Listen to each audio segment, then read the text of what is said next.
The meeting to order. Good morning, everyone. My name is Janet Rutledge. I'm the MLA for Burnaby North and the chair of the Select Standing Committee on Finance and Government Services, a committee of the Legislative Assembly that includes MLAs from the government and opposition parties. I would like to acknowledge that we are meeting this morning in Kelowna, which is located on the traditional territories of the Syilx Okanagan peoples. I would also like to welcome everyone who is listening to and participating in today's meeting on Budget 2022, the consultation. Our committee is currently seeking input on priorities for the next provincial budget. In addition to these meetings, British Columbians can share their views by making written comments or by filling out an online survey. The details are available on our website at bcleg.ca/FGS budget. The deadline for all input is tomorrow, Thursday, September 30th, 2021 at 5 p.m. We will carefully consider all input and make recommendations to the Legislative Assembly on what should be included in Budget 2022. The committee intends to release its report in November. For this morning's meeting, all presenters will be making individual presentations. Each presenter has 5 minutes for their presentation, followed by 5 minutes for questions from committee members. All audio from our meetings is broadcast live on our website, and a complete transcript will also be posted. I'll now ask the members of the committee to introduce themselves. I'll note that the Deputy Chair, Ben Stewart, will be joining us shortly. He is at a medical appointment that we all agreed he shouldn't put off. All right. Good morning, everyone. I am Harvinder Sandhu, MLA for Vernon Monashee, coming to you from the unceded and traditional territory of the Okanagan Indian Nations. Thank you for joining us. I look forward to your presentations. Good morning. I'm Mike Starchuk, MLA for Surrey Cloverdale, which is located on the unceded traditional territories of the Coast Salish people, which includes the Kwantlen, Katzie, and Semiahmoo First Nations. Good morning. My name is Greg Kylo. I'm the MLA for Shuswap, and I'm the BC Liberal critic for Labour. Good morning. My name is Megan Dykeman. I am the MLA for Langley East, and I'm looking forward to all of your presentations. Good morning. My name is Jagrup Broad. I'm the MLA from Surrey Fleetwood. Good morning, everybody. My name is Lauren Dirksen. I'm the MLA for Caribou-Chilcotin and the Rural Development Critic. And assisting the committee today are Jennifer Errol, Stephanie Raymond from the Parliamentary Committee's Office, and Amanda Heffelfinger and Simon Delat from Hansard Services. And I can't say enough about the support that they provide us behind the scenes, that get us here on time, get us out of here on time, and make us look like we actually know what we're doing. So thank you. With that, we'll go to our first presenter, who is Sonia Godet, Thompson Okanagan Tourism Association. So Sonia, we will give you have 5 minutes, and we will give you a signal when you have 30 seconds left so that you know to wrap it up. And I can take my mask off? Absolutely. Excellent. Then my glasses won't fog up. Exactly. Okay. Good morning. My name is Sonia Godet, and I am the Access and Inclusion Liaison here in the Thompson Okanagan region. I'm grateful to be living, learning, and working on the unceded territory of the Syilx people of the Okanagan Nation. And I'd like to thank the province for providing opportunities that allow input into these consultations. My presentation today is in support and addition to my colleague's presentation yesterday in Prince George, Nancy Harris, who is the Access and Inclusion Regional Development Liaison and the Access BC lead for Spinal Cord Injury BC. I'm also an Access BC team member with Spinal Cord Injury BC and the field lead for TOTA's Sustainable Tourism Access and Inclusion Partnership Mapping Project. So this is the main focus of my presentation today, to share this project with you. And with an ask and a future goal of sustaining the access and inclusion liaison positions in the 6 tourism regions of our province, in order to be able to roll out this or similar access and inclusion initiatives and projects in the respective regions. Aligning the tourism industry in BC with the Accessible BC Act and the province's commitment to increase accessibility and inclusion for all British Columbians. So what do our access and inclusion liaisons do? Our goal is to create a world-class accessible destination for all. Together, we represent the 6 tourism areas, regions across BC. In each of our regions, we have specific individual responsibilities around access and inclusion, and we collaborate to ensure that we provide consistent and accurate messaging.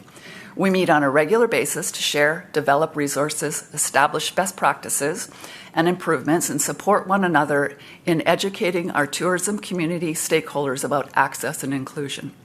Creating accessible spaces and environments allows equal opportunity and full inclusion for everyone, regardless of age, size, ability, culture, or gender, and it nurtures a sense of belonging and a well-being for all people. Humans long for integration and full participation, to live, work, play, and travel with and alongside family and friends. And 40% of the population have a person in their immediate family and friends who require accessible features for daily living tasks and activities. So what is our Sustainable Tourism Access and Inclusion Mapping Project? Thompson Okanagan Tourism Association, Spinal Cord Injury BC, and Access Now recently launched this project in the most northern community of the province, here in our region, Valemont. The goal is to populate the Access Now app with accessible tourism experiences in the communities throughout the province. This is a consumer-facing application providing users with the accessible features information that are present at different services and experiences. This app is very instrumental in empowering, helping to relieve the anxiety and stress of wondering what the accessibility will be like upon arrival at any destination. For our tourism stakeholders, this app has the ability to drive customers to their product, giving them more incentive to implement or improve their accessible features and design experiences that are inclusive for everyone. So how does this work? We put together a team of expert users, Access BC team members, Spinal Cord Injury BC peer mentors, and of course our access and inclusion liaisons. And we spend an extended amount of time in any one community.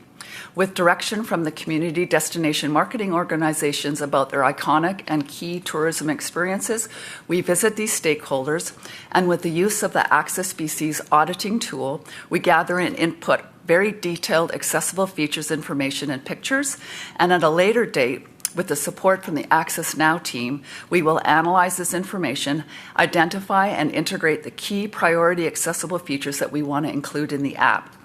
And also, while we're out researching and collecting this data, we're really networking with our stakeholders with in-person interactions that are invaluable, leaving our stakeholders with a realistic and lasting impact when we can show and explain firsthand why certain accessible features are so critical to a person's independence, autonomy, and ability to participate. At 55 years young, I've had the opportunity of experiencing life from 2 completely different perspectives. My first 31 years as an ambulatory able-bodied individual, and then the next 24 years as an active and able wheelchair user, after sustaining a spinal cord injury due to a horse accident. I'm recently retired from a successful and accomplished career as a Paralympic athlete, competing for Canada around the world in the sport of wheelchair curling for 14 years. And although compared to many places around the world, we have been making great strides, there's still more work to be done with regards to creating accessible and inclusive environments.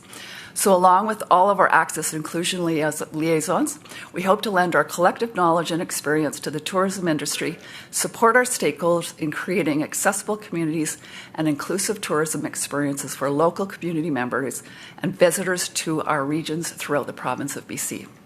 Thank you again for this opportunity and for considering our collective ask. Thank you, Sonia. Now I will invite members of the committee to ask some questions.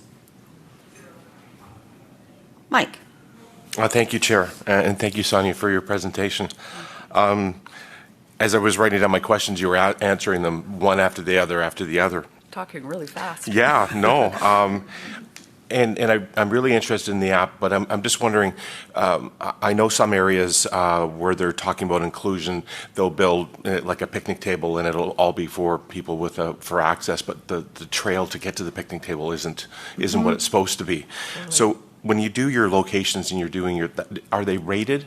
Like, does it tell you, like, it bumps and humps and hills and other things like that, or it's flat and it's perfect? Yeah, so the app has the opportunity to not only put in lots of pictures, but lots of text. So we make sure that when we put in the information, because it really is, in the information, we will identify slope, the hard packed surface, what the surface is.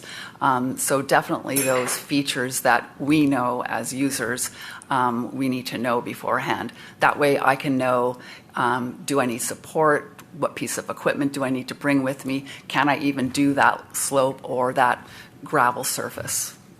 We'll definitely have the opportunity to put all that information.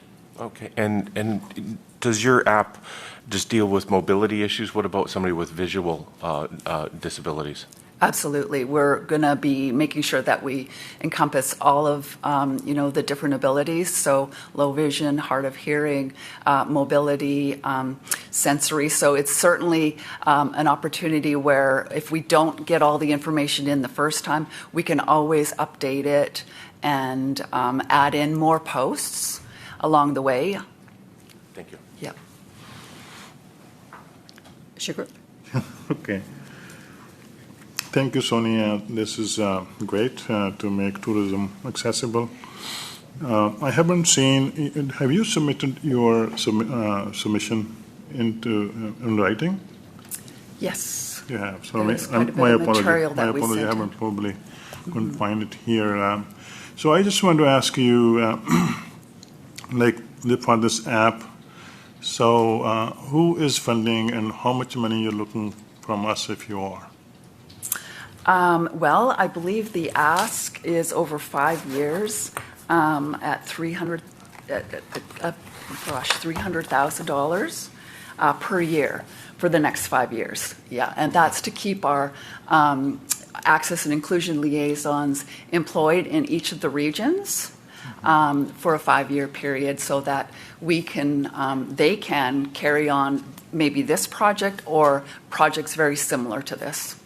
And So you have some seed money with which you're working right now. my position is in place with the Thompson Okanagan Tourism Association, a shared position. They pay 2 days a week for me, and Spinal Cord Injury BC pays 1 day. So a lot of the access and inclusion liaisons that are in place right now are pieced together with some really small chunks of funding, but it's definitely not sustainable funding. Like who is funding right now?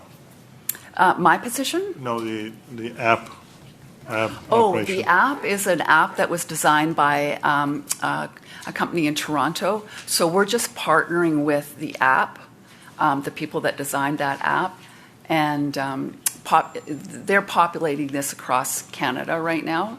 Okay. So that app has already been designed.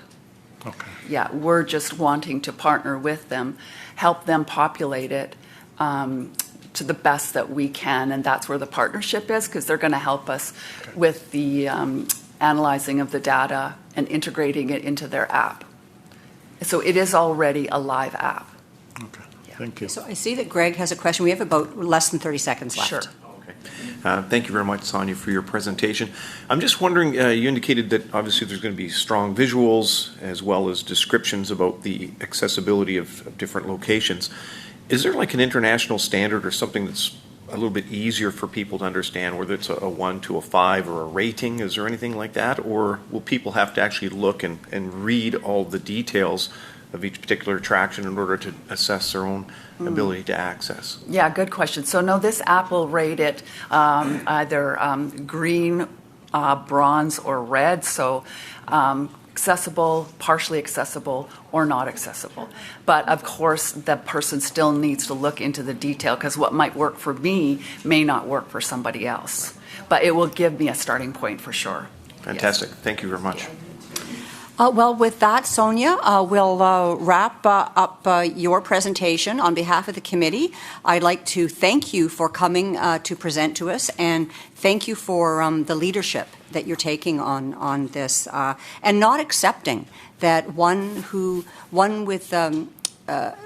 has to deal with disabilities, not accepting that they have to lead narrower lives or vulnerable lives. And the proactive work that you're doing will make a huge difference. Thank you. Thank you, Janet, and thank you all for the opportunity. And our next presenter is Celine Thompson, the Bridge Youth and Family Services Society.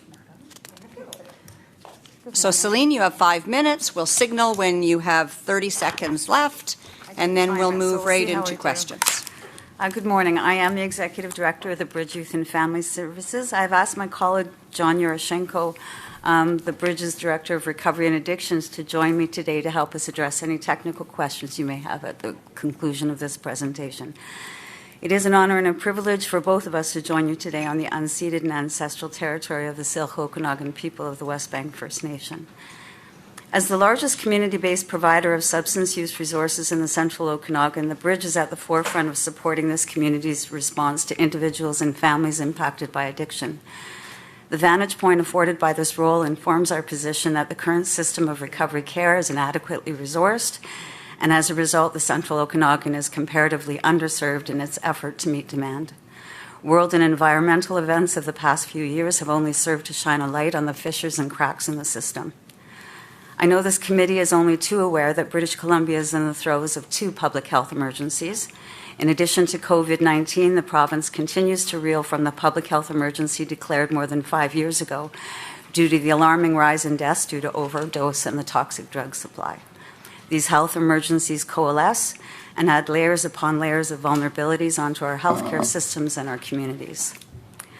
The pandemic has led to a greater demand for limited services and a heightened acuity of those we do serve. It has highlighted the challenges and deficiencies in those systems of care in this region, namely limited access to community-based withdrawal management services and the inadequate physical infrastructure available to accommodate people who are pursuing recovery. I will deal with each of these in turn, starting with community-based withdrawal management and then concluding with our comments about infrastructure. The Bridge's aim for the Central Okanagan is to have an accessible and responsive community-based recovery-oriented system of care.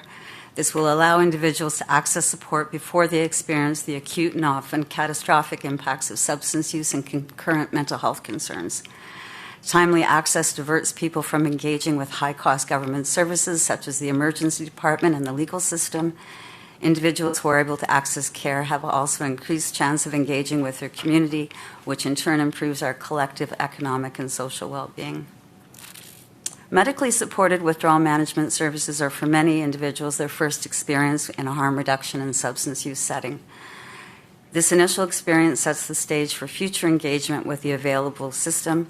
A safe, positive, responsive, and culturally appropriate experience will not only increase health, it increases participants' willingness to engage in subsequent service and further their journey on recovery. Medically supervised withdrawal management, or as it's commonly referred, detox, facilitates safe withdrawal from alcohol and other drugs. Without this medical intervention, most people would die attempting to cease their drug use independently.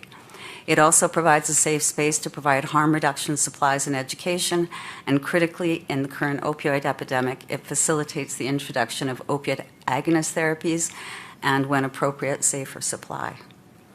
The challenge we have locally, however, is that we do not have the community bed space capacity to meet voluntary demand. The Central Okanagan serves a population in excess of 200,000 and has only our 10-bed service on which to draw. Compare this to the Thompson-Nicola region, which has 20 beds. Our community would require triple the current inventory to achieve parity on a per capita basis. Individuals in our community languish on wait lists or pursue services inappropriately in acute care or city cells, or for those that can, pursue it privately. Last year, the existing 10-bed program in Kelowna was again oversubscribed. Running at over 100% occupancy, it supported more than 700 admissions from across this region, and yet still could not come close to meeting the demand.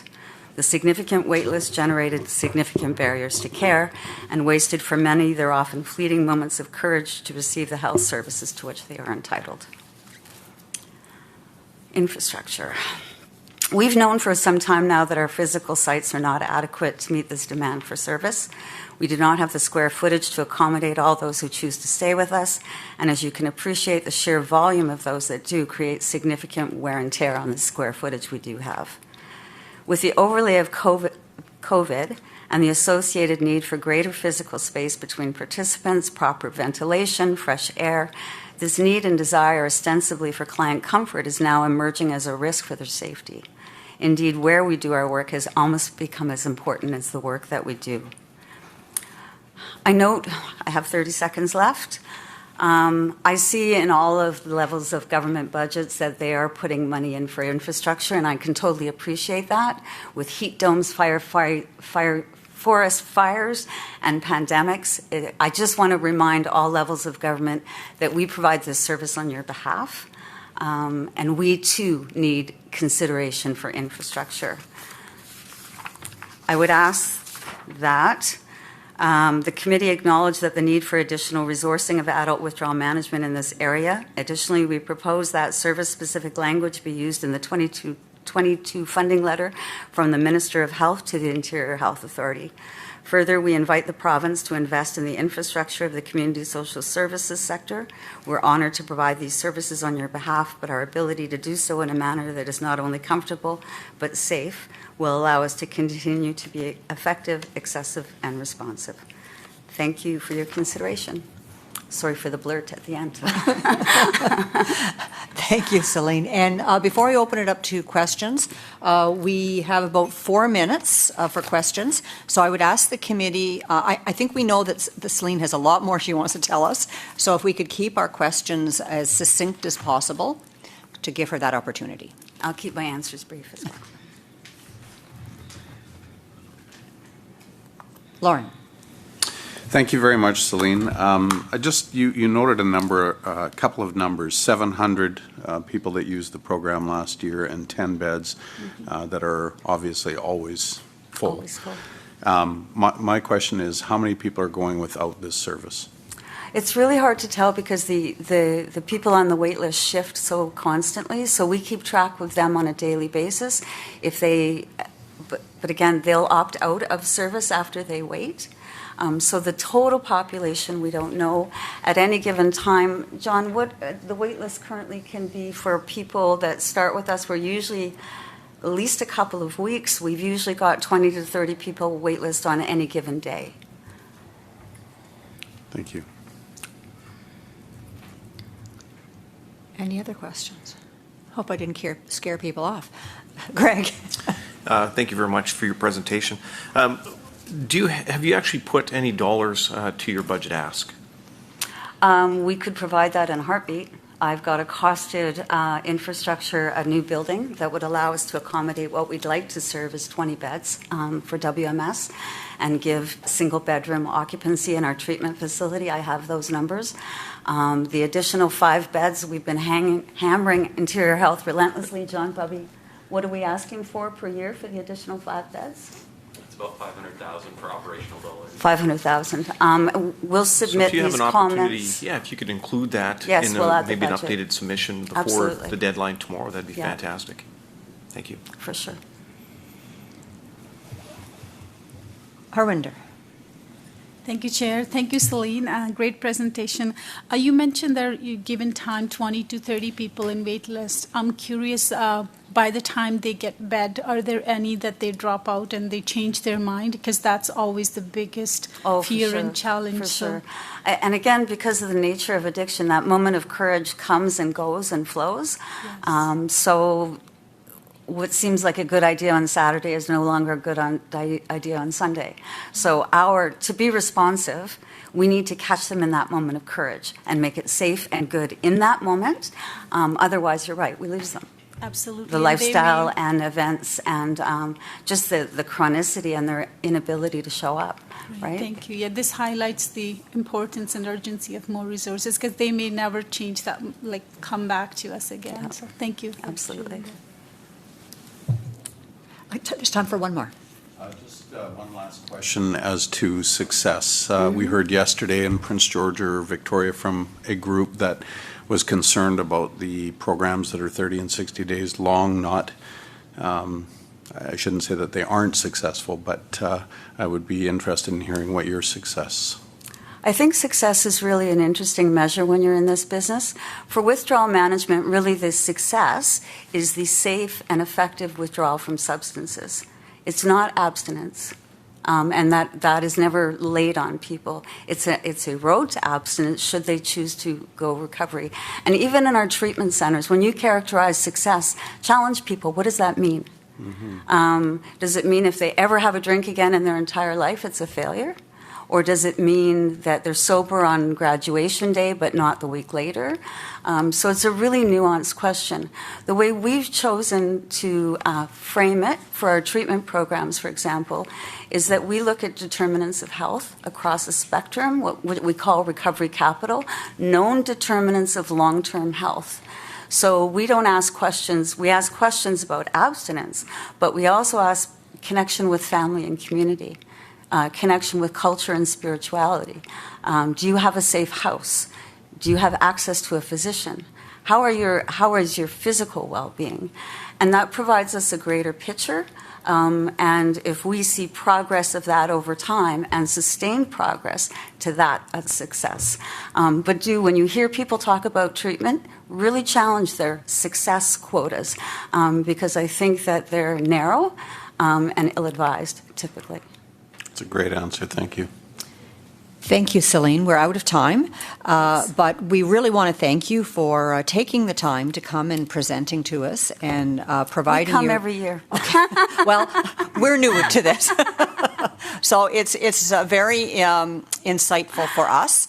And speaking for myself, the phrase "that moment of courage" really resonated. It really made sense in terms of. The kind of resources we need to put at the front line so that we can be there. Yeah, we're really proud of the work we do, and thank you so much for having us today. Okay. Thank you. Thank you. Our next presenter is Dan Rogers, Kelowna Chamber of Commerce. So, Dan, you have 5 minutes. We'll give you a signal. We'll wave a card at you when you have 30 seconds left, so you know to start wrapping it up, and then we'll move into questions. Oh, thanks, Madam Chair, and I'll try to keep an eye. I'm aging and the glasses are not as good for, but I'll keep an eye on the timing. Thanks very much for the opportunity to speak. As noted, I'm Dan Rogers. I'm the Executive Director for the Kelowna Chamber of Commerce. Pleasure for me to be here this morning. I'm joined by our Senior Policy Analyst at the Kelowna Chamber, Caroline Miller, and we've provided a written submission. Thanks for the opportunity to present to you this morning, and I want to bring greetings on behalf of our Board Chair, Jeffrey Robinson. Unfortunately not able to join us this morning. He's committed to court proceedings with his regular day job. As we continue to weather the pandemic, our local businesses are, for the most part, continuing to operate, although many on a reduced basis, with reduced staff, reduced income, and, of course, reduced customers. We also continue to hear the same theme every time we engage our members. If there's one thing that has been consistent throughout the pandemic, is that costs have continued to climb. And the current supply line challenges that are being faced by business are going to make things even more challenging come November, December, when retail spending usually climbs. Given we've provided a detailed report, and certainly I respect your ability to read, I'll try to be as succinct as possible in the short time that I have with you this morning. A couple of major themes I wanted to touch on, Madam Chair: continuing the response to COVID-19, and secondly, growing the economy as we recover. On the first point, we would stress the need for policy on 4 specific areas. Firstly, targeted sector support, helping those most in need in the pandemic. And that means using a scalpel and not a shovel. Tax relief at all levels of government must be considered to provide relief for SMEs, particularly family-owned businesses that we're seeing are dramatically impacted by COVID-19. Thirdly, recovery that supports diversity and inclusion. Government needs to place a priority on developing programs to assist women in business, to reignite Indigenous tourism, to accelerate efforts to help and encourage newcomers to come to the Okanagan and to engage in commerce outside the country's major metropolitan regions. Innovation, investment, and addressing constrained growth is the fourth area in this theme. On this point, we reference BC's aerospace industry specifically. As one of the top 10 busiest airports in the country prior to the pandemic, it astounds us that YLW is not open to international travel when other airports across the country with less passenger traffic have been given the green light by Transport Canada. Madam Chair, we realize this is a federal issue, but we believe the Premier, the province, could use its power of influence to move the needle to help both YLW and, in fact, Victoria International Airport on the same reasons to rejoin the global community. The second theme is growing our economy as we recover. We speak to the issues of housing, transportation, and labor, so they're all connected. On the subject of attainable housing, we realize this is complex, as has been noted by the Canada-BC Export Panel on Housing, but we believe a good step forward would be to cut taxes and fees that all three levels of government are extracting from the housing sector. There needs to be reconsideration of allowing local government to impose community amenity contribution agreements. Equally, we believe there should be a cap on development cost charges that are simply passed on to homeowners and renters through higher mortgages and rental fees that increase on a monthly basis. We support local government leaders, though, when they call for a rethink on the funding tools available to pay for such infrastructure, but would go further and suggest the federal government should play a much larger role in this area. As noted in the final report of the expert panel, a rethink on governments around this issue is needed. We appreciate that will take time and political courage. On the second item, transportation infrastructure, we note that the Central Okanagan is one of the fastest growing CMAs in the country, and while some local government leaders may be quiet on calling for region-wide investments, we are not. Along with our colleagues in the Okanagan, we appreciate the need for a replacement for the Massey Tunnel, though we do see a need for a similar per capita investment in transportation system in our region across the Okanagan to grow the economic engine of BC's interior. We have pushed the City of Kelowna to work with its partners in developing a regional commercial goods study. We believe the province should be footing that bill. The third issue, very quickly, is addressing labor force challenges. It will take a multi-pronged approach, which includes encouraging technology and innovation among SMEs, supporting training programs for skilled workers, enabling a robust temporary foreign workers program, and investments that encourage and support newcomers to our region. We appreciate the BC Chamber has also provided its submission. We'll fully endorse the principles that they presented during their submission. Thank you for your time. Thank you, Dan. I'll now invite members of the committee to ask questions.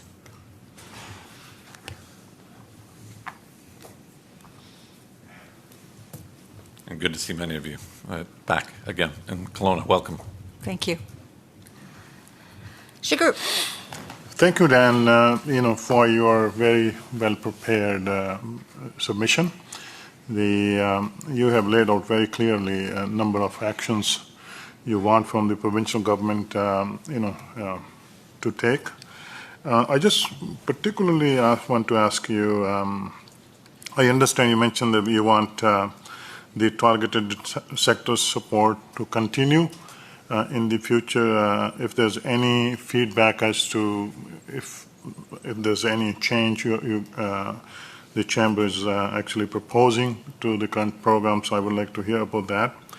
Secondly, about the housing, as you mentioned in your presentation, it's a very complex issue.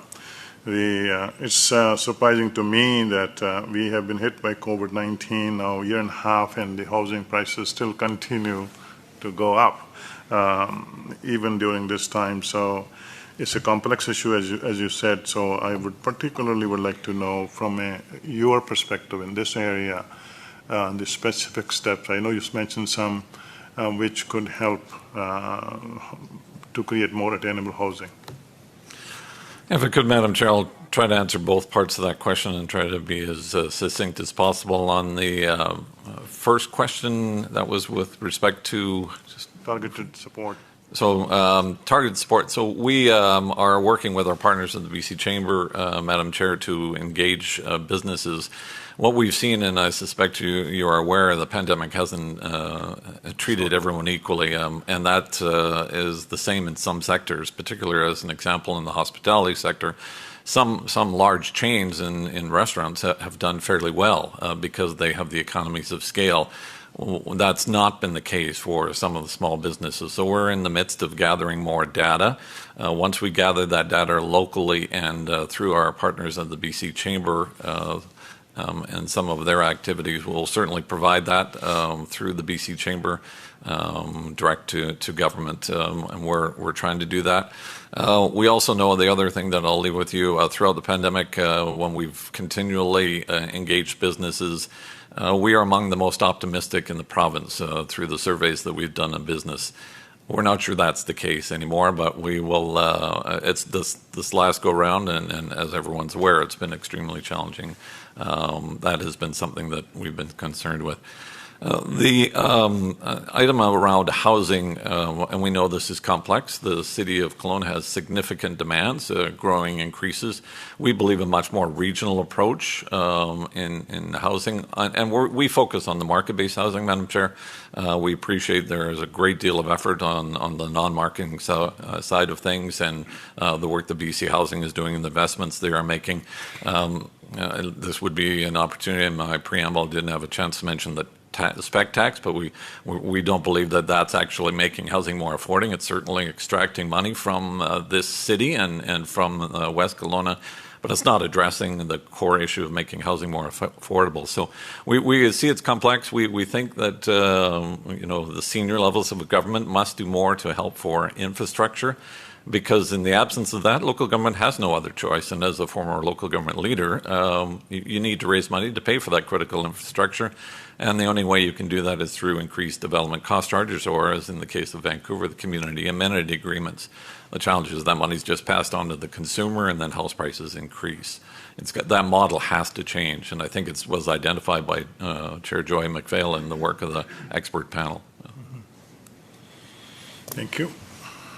Did you have a question? Okay, yes, because we're, short one is good. Thank you, Chair.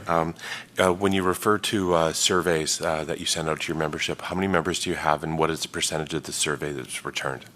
Sure. So we work both locally. We have about 1,000 members. We represent 25,000 employees in our catchment area. We're the largest chamber outside Metro Vancouver. We work very closely with our colleagues in many of the small communities from Lumbee to Oliver and Osoyoos. We work with them to gather data. So we gather from our members usually 1,000. It gives us a good sense. About 50, usually 30 to 50% respond, depending on the issue. We certainly had good response on the vaccine card and the verification system. But we particularly work very closely with the BC Chamber and its Mind Reader program that many may be familiar with. It's an opportunity for us as part of the BC network to engage businesses right across the province on any specific issue.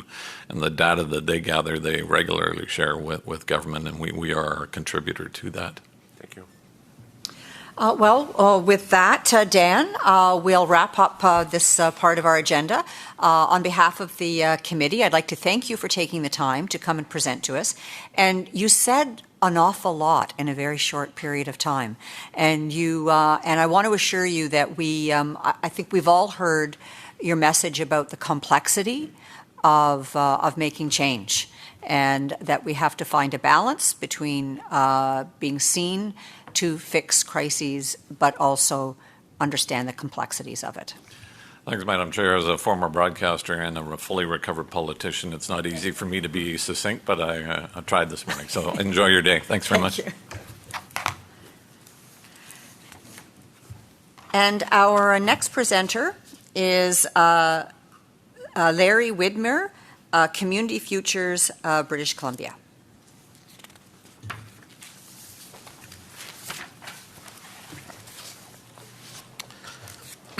Good morning, everyone. My name is Larry Widmer. I'm a General Manager of Community Futures here in the Central Okanagan. On behalf of our Community Futures British Columbia office and also our network of 34 Community Futures organizations, I want to thank you for the opportunity to submit the following recommendations. I believe a report has been sent to you in advance. A little bit about Community Futures is this is an organization that is a national funded, created in 1985 by the federal government. It's the longest-running community economic development program in Canada. In British Columbia, we have 34 offices. They are all serving small and rural and remote and Indigenous communities outside the Lower Mainland and Victoria. Each of us are independent or non-profit organizations, and we're guided by a volunteer board of directors and staffed by a team of professionals. We've played an instrumental role in delivering a range of economic development adjustments and disaster initiatives throughout the years and during challenging times. We've worked through fisheries, forestry adjustments in the 90s, natural disasters like the 2017 wildfire and 2018 boundary flooding, and now the pandemic. On that, in 2020, we delivered a federal government regional relief recovery loan program to small and medium-sized businesses in the rural communities, and we've helped over 1,400 businesses access $57+ million in emergency funding. This allowed these businesses to save over 4,800 jobs. So the recommendations that are being made is that we'd like to see the provincial government create a small business emergency assistance and recovery fund. This fund can be activated quickly to provide immediate access to financing with easy terms and to businesses that have been impacted by a disaster. The second recommendation is that the fund would also allow for the deployment of local business support teams to provide targeted outreach and assistance to small businesses that are directly impacted by a disaster or emergency. So we all know the effects of a disaster on small business are big and huge in a lot of cases. We're certainly in the middle of that now, as we can hear Dan's presentation from the Chamber's perspective. But also we know that the small businesses are the lifeblood of our communities and the backbone of our economy. And we know that micro and small business operators are usually have the biggest hurdles, and they're impacted the most, and they have the hardest time to recover from some of the problems that they encounter during an emergency. And the difficulty not only impacts that business, but it impacts other businesses and the livelihood of the employees and the employees' families, and ultimately it jeopardizes the stability of the whole community. So what we feel that we've learned from a number of disaster responses that we've worked on is that there's two things that really need to happen. We have to have access to emergency financing, and there has to be information. The people in the businesses that are most vulnerable when hit by a disaster are these smaller businesses. They don't often have paid staff. They're often from Indigenous communities. And we find that timing matters, and I think that's one of our important lessons that we've learned, is that valuable time is often lost trying to assemble and try to get everybody organized and get money arranged and have the various agencies and governments working together and scrambling to put something together to help these small businesses, and often takes months. So we think that a successful recovery management strategy will depend on this rapid and efficient setup of key infrastructure, and that there be mechanisms in place for allowing small businesses to access emergency financing. And a community recovery task force that's associated with it would certainly help that deployment. We feel that Community Futures is well suited to administering something like this and having it on hand, and would feel that with all the other resources that we might be able to assemble, that we can lever whatever resources the province can help us assemble in advance. So again, thank you. And in closing, I feel that a fund being established and in place prior to any emergency that's going to happen, we know they're going to happen, that we'd be in a position to recover and respond more quickly. Thank you. Thank you, Larry. And I'll now ask members of the committee to ask some questions. Maybe Ben. Sorry. Okay. I do know Larry. Yes, But anyways, he does great work. Sugar. Some time to settle.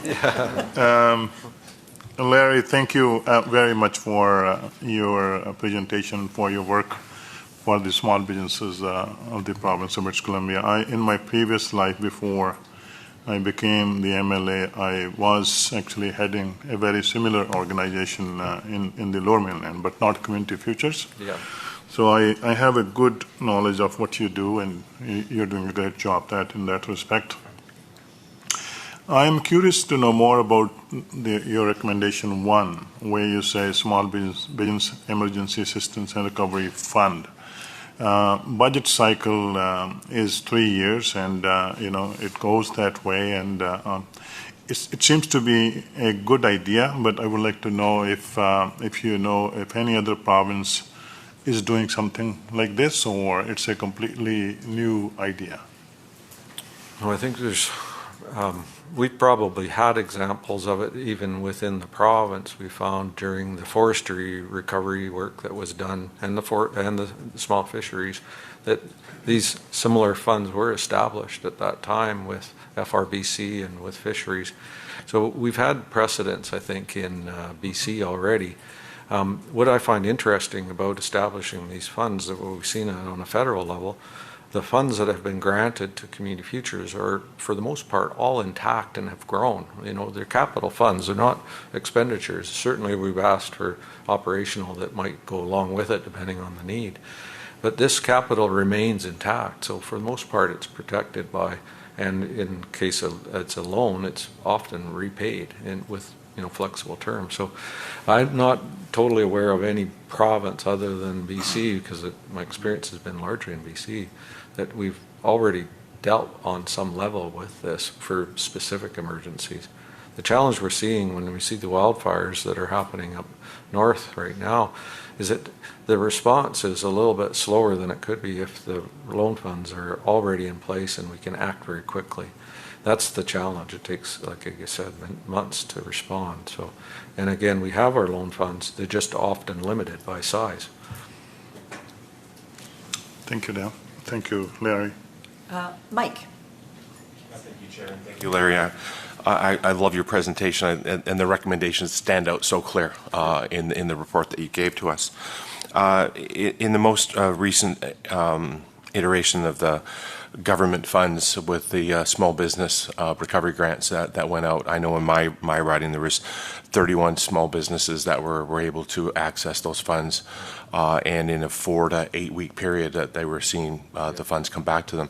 So can you just tell me how, and I love how you want to do it quicker, but in a 4 to 8 week period, are you talking about doing it quicker than that to get it back to those businesses?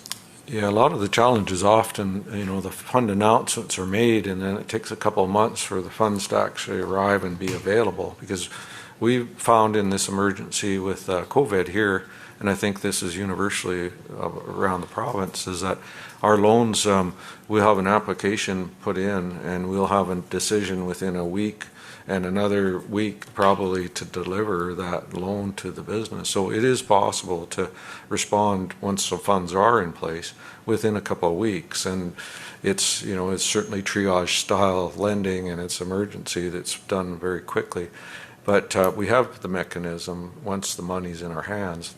Like the feds, the announcement took a couple of months before we saw the money in our bank accounts to actually start delivering it and the layers that it goes through.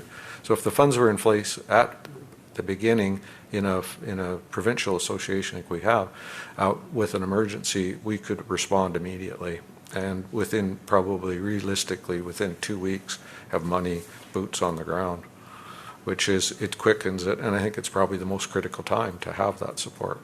Okay, thank you. Well, with that, Larry, we'll wrap up your presentation on behalf of the committee. I would like to thank you for taking the time to come and sharing this perspective. I think the elephant in the room is that perhaps that we are moving into an age of emergency. These are not one-offs. These are not surprises. We are going to be facing more emergencies. And what you've presented to us is a really practical approach, a way of rethinking so that we don't scramble every time small businesses face what they face. So thank you for that. Well, and thank you for the comments. I know we were all in this together. It has been a big emergency. We've been overwhelmed with what the work we've done, and I think every agency and every level of government can attest to that. So we've done quite well given the circumstances of current. So if there's additional resources and help, that's all, and we'll leave it with what we already have. So thank you for your comments, and thank you for the opportunity. Thank you, Larry. Our next presenter is Anna Warwick Sears, Okanagan Basin Water Board. So Anna, you have 5 minutes. We'll give you a signal when you have 30 seconds left, so you know to wrap up, and then we'll move into questions. Thank you very much. Good morning, everybody. The Okanagan Basin Water Board is a local government agency. We're based out of here in Kelowna, but we represent communities from Armstrong down to Osoyoos. My board is primarily made up of municipal elected officials, lots of mayors on the board right now, as well as a representative from the Okanagan Nation Alliance, and that's Chief Chris Derrickson. So we're established in 1970. We've been around a long time working on water problems that cross jurisdictional boundaries. So that's the context that I'm presenting to you and making these recommendations today. So the first thing I wanted to talk about is the issue with the lake levels. So Okanagan Lake is a natural lake, but it is operated to a certain extent like a reservoir. There's a dam in Penticton that is run by the Ministry of Forest Lands and Natural Resource Operations. The operating plan for the dam was established in 1974, so that was before the era of climate change, before the era when we had these wild fluctuations in weather conditions. So 2017, you remember we had a really significant flooding event around the lakeshore. This year we came close to the historic low level in our historical record since we started measuring. And the operator of the dam can do a certain amount of things to control what the lake is. He can draw it down in the winter, he can hold back water, but it all has to be done according to this operating plan, and the operating plan is not working for us anymore. We've had many discussions with the province since that time. We've worked with them on a plan of study for all the activities and research that needs to be done to get the information in place before we can change that operating plan. The other issue is that the dam is getting old. Dams normally have a lifespan of 70 to 80 years. This one's about 60 years old, and the dam itself is not adequately sized to deal with the kind of water that we can expect over the next several decades from climate change. So what we are recommending is that the committee provide funding to do the work. It's actually provincial jurisdiction to do these studies, but we're happy to work with them. Okanagan Nation Alliance is happy to work with them, but the province has almost no funding to do this kind of work at all, the ministry staff at this level in this region. So that really needs to be funded and is reflected in the memo I provided. The second one is this prevention of invasive zebra and quagga mussels. We have some people here from the Okanagan Shuswap, and they know what a significant issue this would be if these invasive mussels got into our lakes. We're particularly vulnerable, on one hand, because of our lake chemistry, and temperature would cause these explosive growth of these invasive mussels that will clog water pipes, encrust infrastructure, damage the tourist industry, harm boats. They're just a terrible menace that is throughout eastern Canada. The other reason why we're vulnerable is because there's so many boaters coming here, and the Okanagan is the top location for boats to be brought here from eastern Canada and parts of the United States that are already infested with mussels. The only way that we can prevent them coming here is through boat inspection and decontamination. And so our recommendation is that there be much more funding given to the Ministry of Environment and the Conservation Service so that we can adequately staff the inspection stations and make sure that none of these boats are coming through. Incredibly important for our environment as well as for our communities. The costs that we would incur should the mussels come in would be far, far greater than the costs of prevention. And the final thing with my last 30 seconds is that the Okanagan Basin Water Board supports the proposal of a watershed security fund to provide funding for local communities to protect their drinking water sources in the upper watersheds. Our local water utilities are required to provide clean drinking water, but they have no ability to regulate the kind of activities that are happening around our reservoirs and creeks. So they end up having all kinds of pollutants coming in from logging and recreation and no ability to regulate, manage. And so these funds would go toward protecting the water sources, providing buffers and restoring areas that had been damaged. So that's my presentation. Thank you very much, and I'm happy to answer any questions. Thank you, Anna.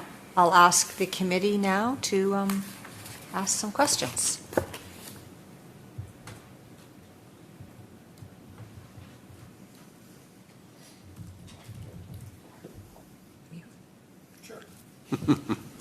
Thanks, Madam Chair.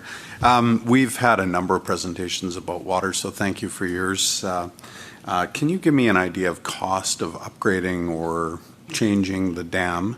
And the second part of my question would be, who actually is responsible for monitoring that water level now? Is it Flynn Road, or who actually looks after that? With respect to the monitoring, it is primarily the official lake level is the Environment Canada monitoring station that's just off Kelowna here, and that's the one that's used by all the agencies. So it's Flynn Road who is actually operating the dam, but the information that they use come from Environment Canada. As to the cost of replacing the dam, I'm sure it's quite expensive. One of the studies that's in the plan of study that we've worked out with the ministry is to evaluate what size of dam would be needed and what the cost would be. So that would have to be a formal engineering study to determine that. But it's the type of work that absolutely needs to be done. Thank you. Greg. Hi, Anna. Thank you very much for the work that you do on behalf of the region. With respect to the dam or the study that's required, has there been a budget established on what the cost of determining the size, the scope, cost of a dam replacement would be? Well, what we've done so far is to work with the ministry to create a plan of study. So some of the studies in there would be to look at the costs of replacing infrastructure. It also, looks at the implications of lowering the lake level, maybe in late fall. What kind of impact would that? What kind of a risk would there be of having water shortages the next spring? I think there's 18 studies that are recommended, and the ballpark estimate it would cost about $5 million to do all the studies that need to be done prior to doing the infrastructure works and changing the operating plan. Okay. Is the $5 million figure, has that been provided as part of your written submission? No, this was a ballpark estimate that was provided to the Ministry of Forest Lands Natural Resource Operations. The OBWB was involved in doing the study, and that's why I know what those figures were. However, they have not yet released the report publicly, so I couldn't provide that, but the ministry has that. Because obviously this committee's requirement is to provide recommendations. I can see where Flynn Road would say, well, we don't have the budget for even moving forward with that necessary first step of the scope. And so, if there's an opportunity of providing that number to the committee, that's, something that we would have the ability of potentially supporting. And then with those necessary dollars, and Flinro could go about getting that work done, appreciating that it'd be a number of years before they could even get to the point of constructing it. But the earlier we get started on the planning, the better. Exactly. So I did, in the memo I provided, I did mention that it would take about $1 million a year over 5 years to do the studies, engineering studies and the hydrological analyses. But I can't provide the costing that we did in the past because it belongs to the ministry. Great, thank you. Yeah. Okay, we have a question from Mike and from Ben, and we've got about 30 seconds left. Thank you, Chair, and thank you, Hannah. With regards to what I'm hearing, I just want to make sure I've got it clear. The $5 million over 5 years, essentially that's to look at the policy of how we manage the water in and out before you determine what the needs of a dam are, because I always hear we're talking about the pooling and the numbers that are used, and they're ancient numbers, and we need to have new numbers to talk about what happens in the future. So is that more to capture the policy as to what the levels are today and how we're going to manage them tomorrow before you get to the dam?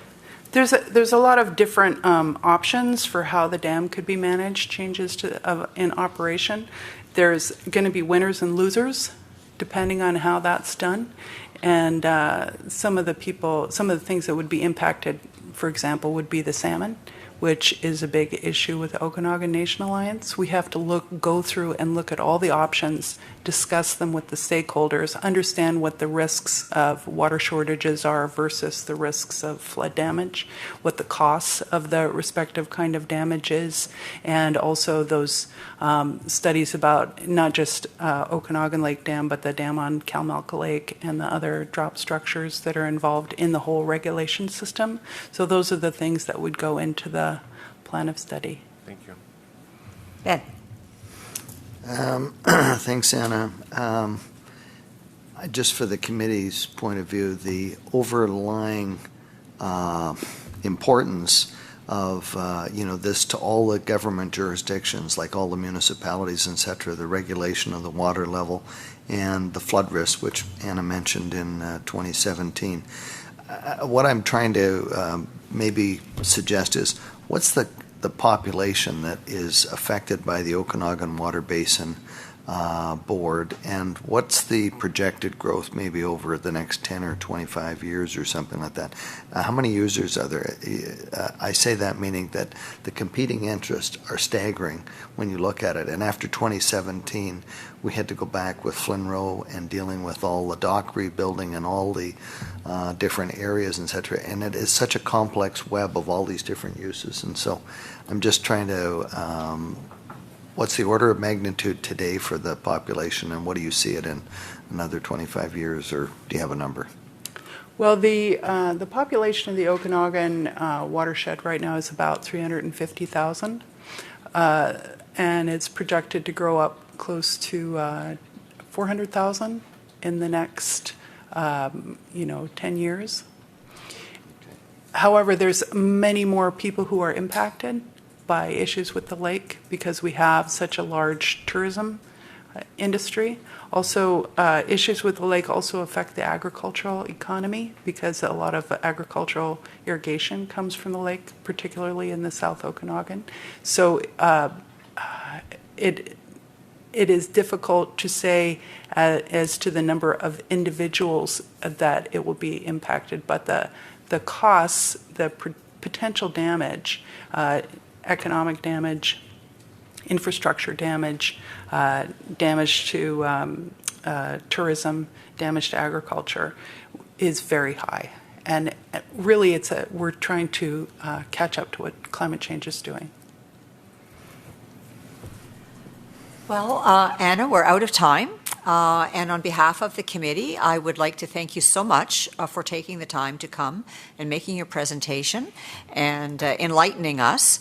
As you were speaking, I was thinking, there's others who have come and spoken to us about water.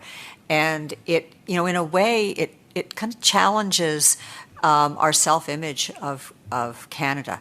Many of us grew up with this notion that what was in Canada in great abundance was water, and we've conducted our lives accordingly, maybe in a way that has contributed to the crisis that we're about to be in. So thank you for alerting us to that. It is a theme and something we will be thinking about and talking about when we make our report. Thank you very much. Yeah, thank you.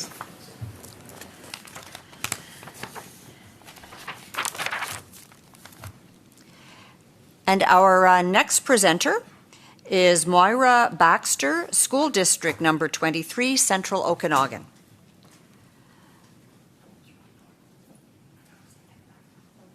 So Moira, you have 5 minutes. We will give you a signal when you have about 30 seconds to go, so you know it's time to wrap up, and then we'll move into 5 minutes of questions and answers. Thank you, Madam Chair. Good morning, everyone. I'm here today to talk about public education in general, but the Central Okanagan schools in particular. And the reason I've continued to be involved in public education is because I think there's nothing more important than the support, the nurturing, and the education of our young people.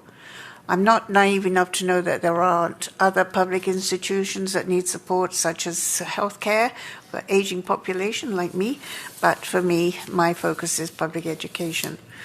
Our school district, Central Okanagan Public Schools, is at 106 capacity and much more in some areas. We're growing by the population of an elementary or a small middle school every single year, 250 to 500 students. We have some very acute issues, to name a few. Rutland Middle, it's 70 years old. It's inaccessible to students with challenging. There are 11 portables which house 46% of the students of that school. Glenmore Elementary School, our Kelowna secondary schools will be at full capacity and over within several years. And the Westside Secondary School, West Kelowna only has one secondary school, and Mount Boucherie currently has 13 portables on site, with the chance that we're going to have to put several more in the next couple of years. So these are just 3 examples of our school district. So we're currently undergoing a facility review, and parents are incredibly concerned that their students will no longer be able to go to their neighborhood school. So whenever you talk about catchment areas, parents get very upset.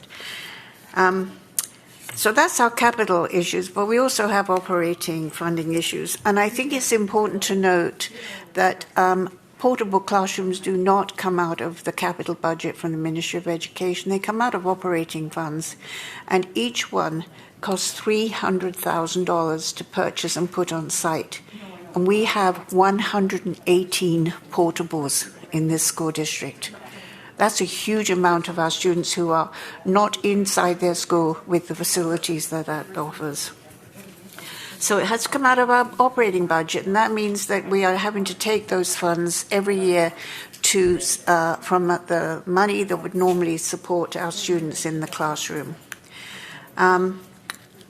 We currently spend more than $7 million over the funds that we are provided for inclusive education for our special needs students. And we know that the ministry is thinking of going to a prevalence model, which is just taking the average for an area. Kelowna, as you know, has a teaching hospital here now. There are specialists here, so people are moving here to get those supports for their students. And so our numbers are very high, and $7 million extra is a lot every year. So the other thing that we're worried about is the ministry moving to a head count as opposed to course count. That means that those students who have been taking extra courses, maybe after school, the ones that are doing the like BCIT courses, they won't be covered anymore. And so we're really worried that this will take away a lot of the opportunities that we've been able to offer our students. And we're very proud of the programs that we're able to offer. Transportation. The Ministry of Education reminds us all the time that we do not have to provide transportation for our students. However, parents who live quite away from schools expect that we will have the yellow school buses going. At the moment, we are spending $3.1 million a year extra on our transportation, and that's after we've charged our riders to ride on our yellow school buses. We take in $1 million, and so we're spending much more on transportation, and we don't think it's fair with climate change and everything that's happening that we are expecting more and more parents to drive their children to school. So that is why we really do believe that transportation should be fully funded, especially with, it's not climate change, it's a climate crisis. And you only have to be outside one of our schools when it's end of the school day to see the lineup of cars. So I think my time is almost up there. So I got the 30-minute sign. So that's really, I wanted to come and just tell you about that. So. Thank you, Myra. And we do have some questions for you. Greg. Hi, thank you very much for your presentation.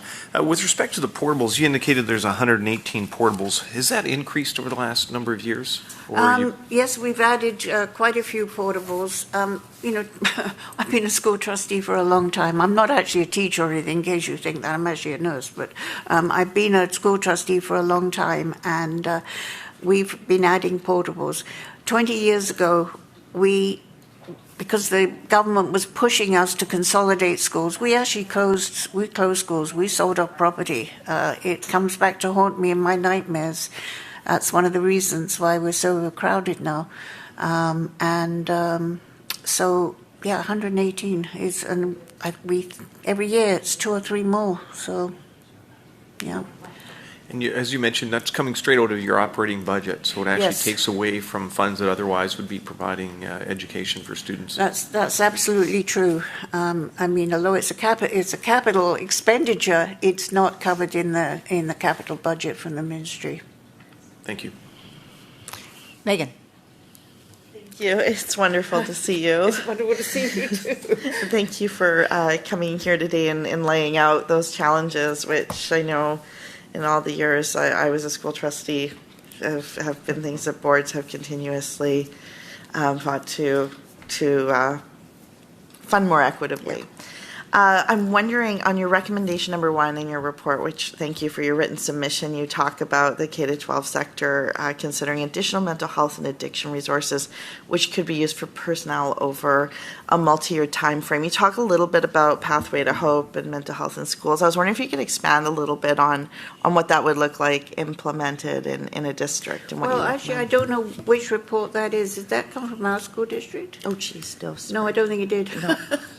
But we all have the similar concerns and the similar hopes for our students. We know that we have children in care that need supported. We all know that schools do so much more now than just have the kids come in and learn how to read and write.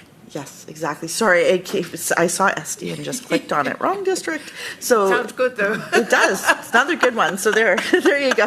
Get more people asking for it. But yes, thank you for that. And the transportation one is a challenge. So, and all the others that you mentioned, I'd like to thank you for your submission. Thank you. Je Group, and then Lauren.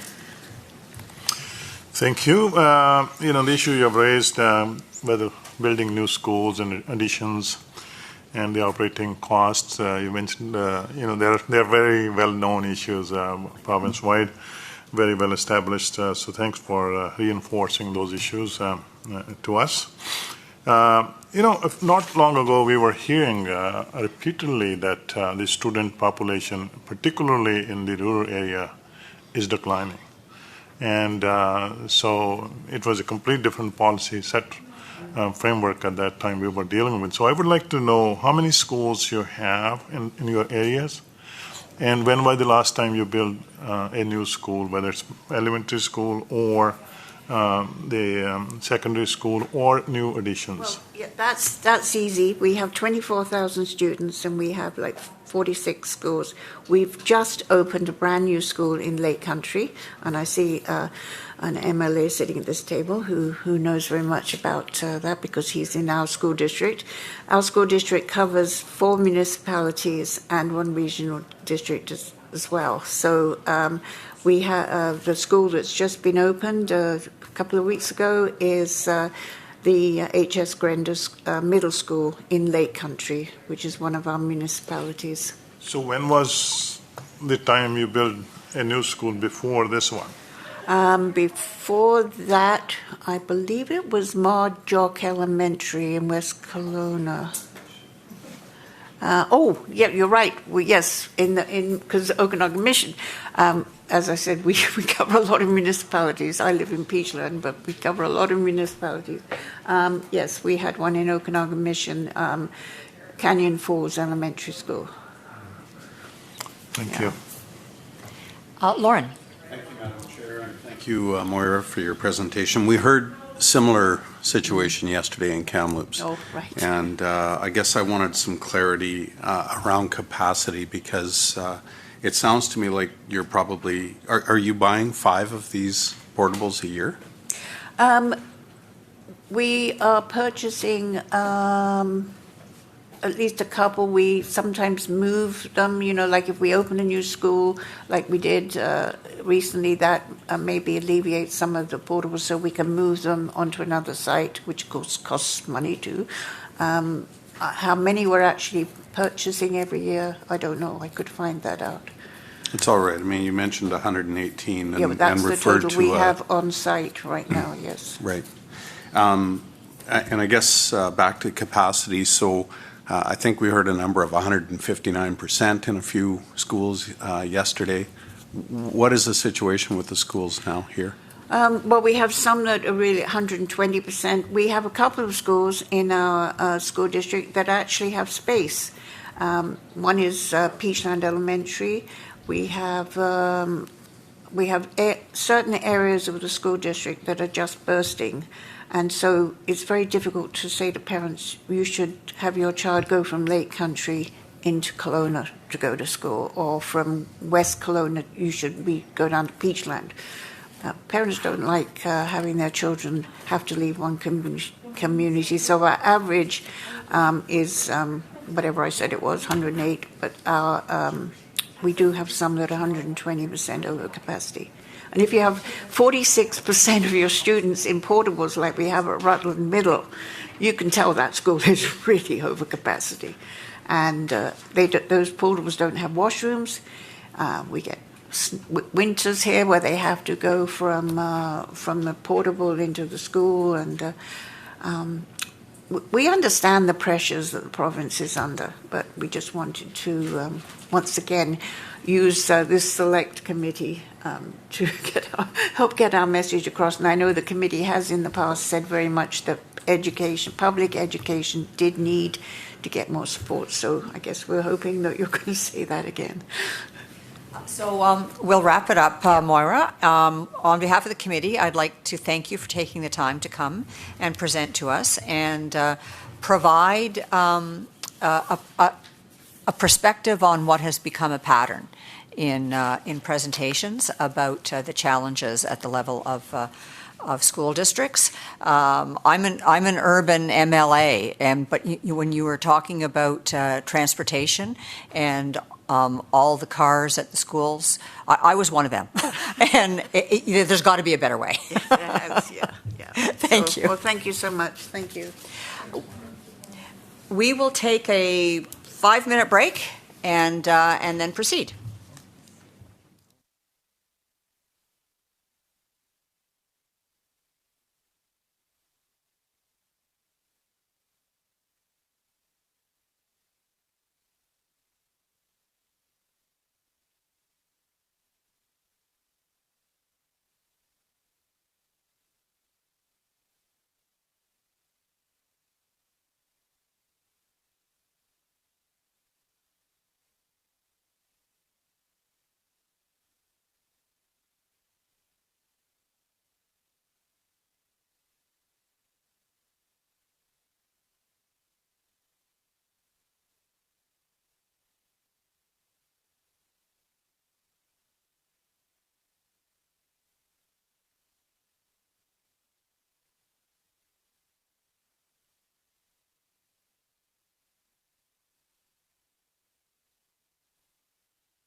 Okay, the meeting is back to order.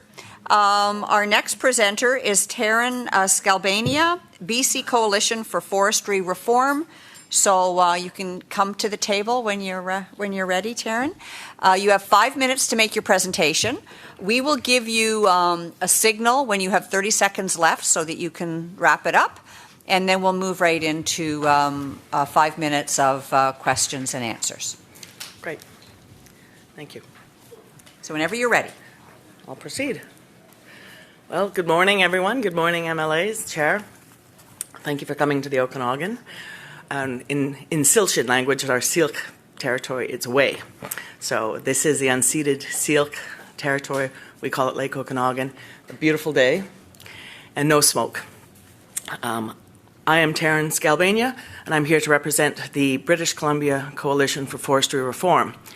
I'm from Peachland, so we're having a double-header Peachlander presentation. I believe Moira lives in Peachland, so we're known as the navel of the Okanagan for famous German food, beaches, and recently floods and fires. And I'm presenting as part of a watershed coalition. I know you've seen some of my colleagues already. There's about 18 of us presenting for a watershed security fund. And that's unique to our group, the BC Coalition for Forestry Reform, because our watersheds are under some threats and there are externalities that are affecting our community groups. So I was born in Vancouver. It was Musqueam and Squamish territory. Lived in Victoria, lived for a long time in Whistler and Vancouver. And I had a very privileged upbringing, and with that privilege came lots of recreation in parks, lakes, swimming. We had wonderful forests, abundant fish, great wildlife viewing, and the coast was idyllic. And when I moved to the Okanagan in 1992 and I became a farmer, it was sort of the craze then, you leave the city and you buy acreage. I became a farmer to avoid high property taxes, and now it's probably much easier to just pay those taxes. I became really aware of water and watersheds and flow and flooding, and I suffered some drought years. We had flooding on our property, took out our fences and our pastures, and I'm a 5-time wildfire evacuee alert and a 3-time wildfire evacuee order. So I don't know if you know what it's like to get 300 animals off your property when the RCMP knocks and gives you 10 minutes. It was challenging. I know some of you are rural MLAs and some of you urban, and some of you know our Okanagan situation. So I decided to investigate, and we formed a little group, the Peachland Watershed Protection Alliance, and we found there were about another hundreds of watershed groups just like us, affected by floods, fire, dirty drinking water, cattle ranging. So we then co-founded the BC Coalition for Forestry Reform. And I could read that to you, or you could read it yourself, but we are numerous organizations, mostly rural, from British Columbia. And we, unlike that idyllic, privileged upbringing I had on the coast, we don't have protected watersheds. We have a multi-use system in the interior. 52% of our watersheds in BC are protected. If you live in North Van, Seymour, Capilano, Bowker, Creek, Vancouver, Victoria, you will probably not be presenting here for a watershed security fund because your watersheds are secure. But the 48% of the population of BC suffer from multi-use. So that would be one of my main asks. If we do not get more say locally in our watersheds, we will continue to need a watershed security fund. If we can establish more community say with our watershed activities, I believe there'll be less damages, and so do the rest of our members of our group. And I'm just going to read you quickly who represents our BC Coalition for Forestry Reform. The Comox water users, they've had to build a water treatment plant. the Box Mountain Water Protectors, they're fighting wildfire mitigation causing flooding in their watershed. The Glade Watershed Protectors, they only have 300 people and they need to build a water treatment plant. Merville water users, their groundwater is in jeopardy because of water bottling. Naramata water users, they've just spent $40,000 to buy off the rancher so he doesn't range his cattle in their watershed, and they can save money on chlorine. And you know very well the Swansea and Mara Lake water users, they've had mudslides. You've actually lost a constituent a few years ago. They're struggling from clear-cut logging and mudslides. And Lois Shurik is a friend of our alliance. And we also have the Wanda Fuca Forest Watch, Vernon Help Our Watershed Community, Friends of Seven Sisters on Haida Gwaii. They're worried about visual qualities in their watershed, and they would like to put money towards restoring some parkland. Friends of Lardo River, again, visual qualities in their watershed. They want to save a mountain face. Friends of Clinton Natural Forest, severe mudslides in their watershed due to fires. Bridge River Recreation, loss of trails due to also mudslides and clear-cut logging. We're just going to wrap it up by asking for all communities to be able to possibly have a watershed security fund in the upcoming 2022 budget, and a hope that we could reduce the need for those funds if we had more say in our watershed. So finally close with we propose the following changes in the conduct of BC Forestry. Repeal of all forest legislation and replace it with, number one, a superordinate act based on the principles of conservation of biodiversity first, soil, water, and air, under which all other resource extraction and legislation for oil, gas, mining, forests are subordinate. And two, a forest legislation that provides legally enforceable standards of practice and a meaningful regulatory role for forest ministries. So the rest of our asks are in your paper backup, and the inclusive list of all our coalition members, and I could take some questions. Okay, thank you, Taryn. Your presentation did go over, so I'm going to suggest that we have maybe 3 minutes for questions. Right. Thank you.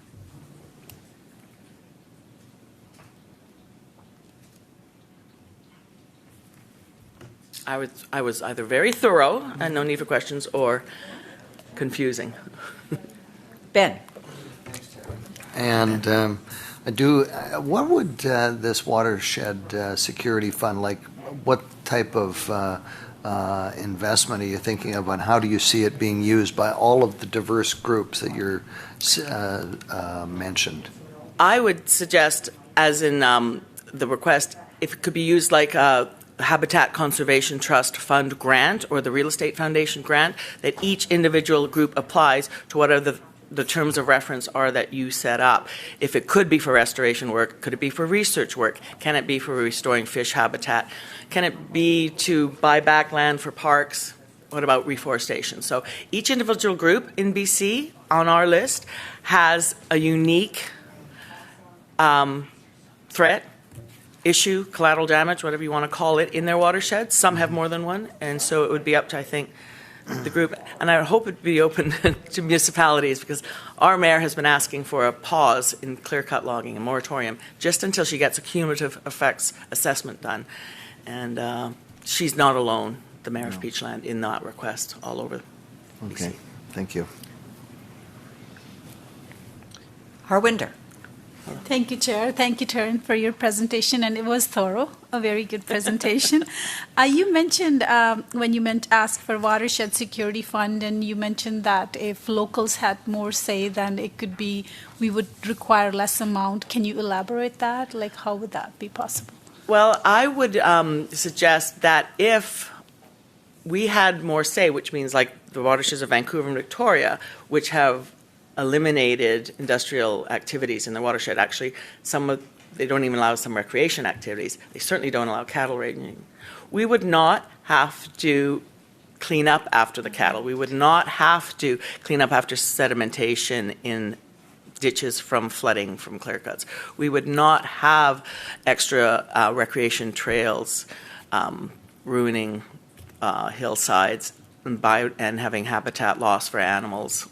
So there would be less damages, I believe, in watersheds. Or if we could have more say in, if we did need a clear cut or an open pit mine, if that was a necessary initiative brought on into our watersheds, we could have more say when it's in the planning stages. Right now, the District of Peachland or taxpayers have zero say. The forestry companies and the hydrologists planning have the say. There was no community input. Makes much more sense, and again, being proactive rather than having to fix the damage It that's does. A caused. watershed security fund's a great idea, but let's first stop some of the damages, Absolutely. I'm hoping. Thank you. Well, thank you, Taryn. We're out of time, but thank you very much for your presentation and painting a picture of what you experience, what it's like, and what needs to be done. For someone like myself, this is really, really insightful information. Thank you very much for the opportunity. Thank you. And our next presenter is Alex Morrison, Peachland Watershed Protection Alliance. So, Alex, you have 5 minutes. Yes. We'll give you a signal when you have 30 seconds to wrap up, and then we'll ask you questions. Perfect, thank you. So, good morning, everybody. I'm Alex Morrison. I live on the traditional territory of the Syilx people in what we know as Peachland. And thank you very much for the opportunity to speak with you today. I'm here on behalf of the Peachland Watershed Protection Alliance. I am a photographer and an artist, but I also have a master's degree in landscape ecology from the University of Manitoba. Came to Peachland 2 years ago from Winnipeg for the supernatural BC experience and the beautiful environment here in the Okanagan. So just a little bit of background if you don't know anything about Winnipeg's water story. It's a little highlight of what forward thinking and leadership can do. That maybe this watershed security fund can emulate for British Columbia. So most people think Winnipeg's water comes from the Red River or from Lake Winnipeg. The water's too polluted, it's too turbid, and there's not enough fresh groundwater to support a city. Excuse me. Over 100 years ago, the new city of Winnipeg decided that needed to secure a source for their water. So get this, Winnipeg gets its water from 100 kilometers away from a different province. And so they knew 100 years ago the critical importance of securing a water supply, which Peachland does not have, and many other communities, as we've heard, don't have this right to secure water. Yes, unfortunately, they also destroyed a thriving Indigenous community 100 years ago when they did this. So we've learned our lessons and repaired the wrongs done to that community, and we've learned much more about the plight of Aboriginal people because of colonization. And Winnipeg still managed to repair that wrong with the Indigenous people, and they've guaranteed that First Nation fresh water as well as the city of Winnipeg. So this is just something to keep in mind about being a leader and thinking ahead. So when I heard about Peachland's water crisis, I was excited to volunteer for PWPA. We're a volunteer registered society, and our mission is to protect the ecosystem of the watershed and the water that it provides, including the quality, quantity, and timing of flow. So those are the three critical things that we're looking to protect. Unlike Vancouver and Victoria, as we just heard, Peachland's water source is not protected, and it's not really managed in any specific way. We're already experiencing damage to our water cycle. We've had flooding, soil erosion, brown water. You've seen the bathtub picture, I hope, in our submission. That's a regular occurrence in Peachland. I don't know how many of you would want to bathe your babies or yourself in water that looked like that, let alone drink it. So as a tourist town, as you guys know, all of these impacts have a huge ripple effect on the economy. Fires keep tourists away, floods keep tourists away, Lack of drinking water keeps tourists away, and it's damaging to businesses. You can't run a restaurant or a hospitality organization if you don't have water. So we support a fully funded watershed security fund for all BC community drinking watersheds. Peachland has already invested $24 million in a high-tech water treatment plant just to keep up with the damage caused by industrial players in our watershed. So this water treatment plant is taking care of water quality. So there's quality, quantity, and timing of flow. For now, our water is fine, but given climate change and additional threats, additional industrial activity in our watershed, we are not certain that this is a plan that will work ongoing in the future. We need additional funding to repair and secure the quantity and the timing of flow in our watershed. And this can best be accomplished in lack of true protection, can be best accomplished by the restoration, regeneration of the watersheds and the source of our water. We believe until our watershed has full protection, like that enjoyed by Vancouver and Victoria, we need to immediately prepare our riparian areas, restore the wetlands, and we need to plant deciduous areas for fire breaks and work closely with the Indigenous knowledge keepers and fire keepers and encourage the implementation and adoption of their traditional ecological knowledge in managing and restoring our watersheds. So we're seeking the commitment of a dedicated watershed security fund with an annual investment of $75 million until community watersheds in BC are fully protected, and the unduly clause is removed from the forest and range practices regulations. It's not 1912 anymore. We're not Winnipeg. We cannot just go and find more water. We can't uproot Indigenous people and take their resources because we've messed up our own. So if we fail to do this, then our communities will fail. So I'm asking the government to please make another prescient decision now and add water security dollars to a water security fund for the watersheds of Peachland. Thank you. Thank you, Alex. And I'll now ask members of the committee to ask their questions.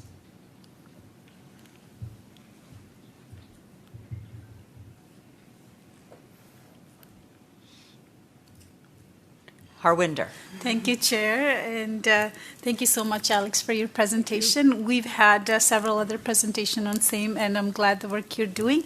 Just a quick clarification, the $75 million ask, is this in conjunction with all the organizations around province, or is it just pertinent to Peachland or Okanagan? Yes, good question. This would be for the province. Okay. And then I think Taryn kind of mentioned one scenario where each watershed who had projects for restoration and regeneration could apply for individual projects, you know, of an amount that the government would kind of prescribe. Like every district can have, you know, per population, you know, $1,000 per, you know, or whatever it is, right? Right. So the 75 million is for the whole province. Okay. Thank you for the clarification. Sorry.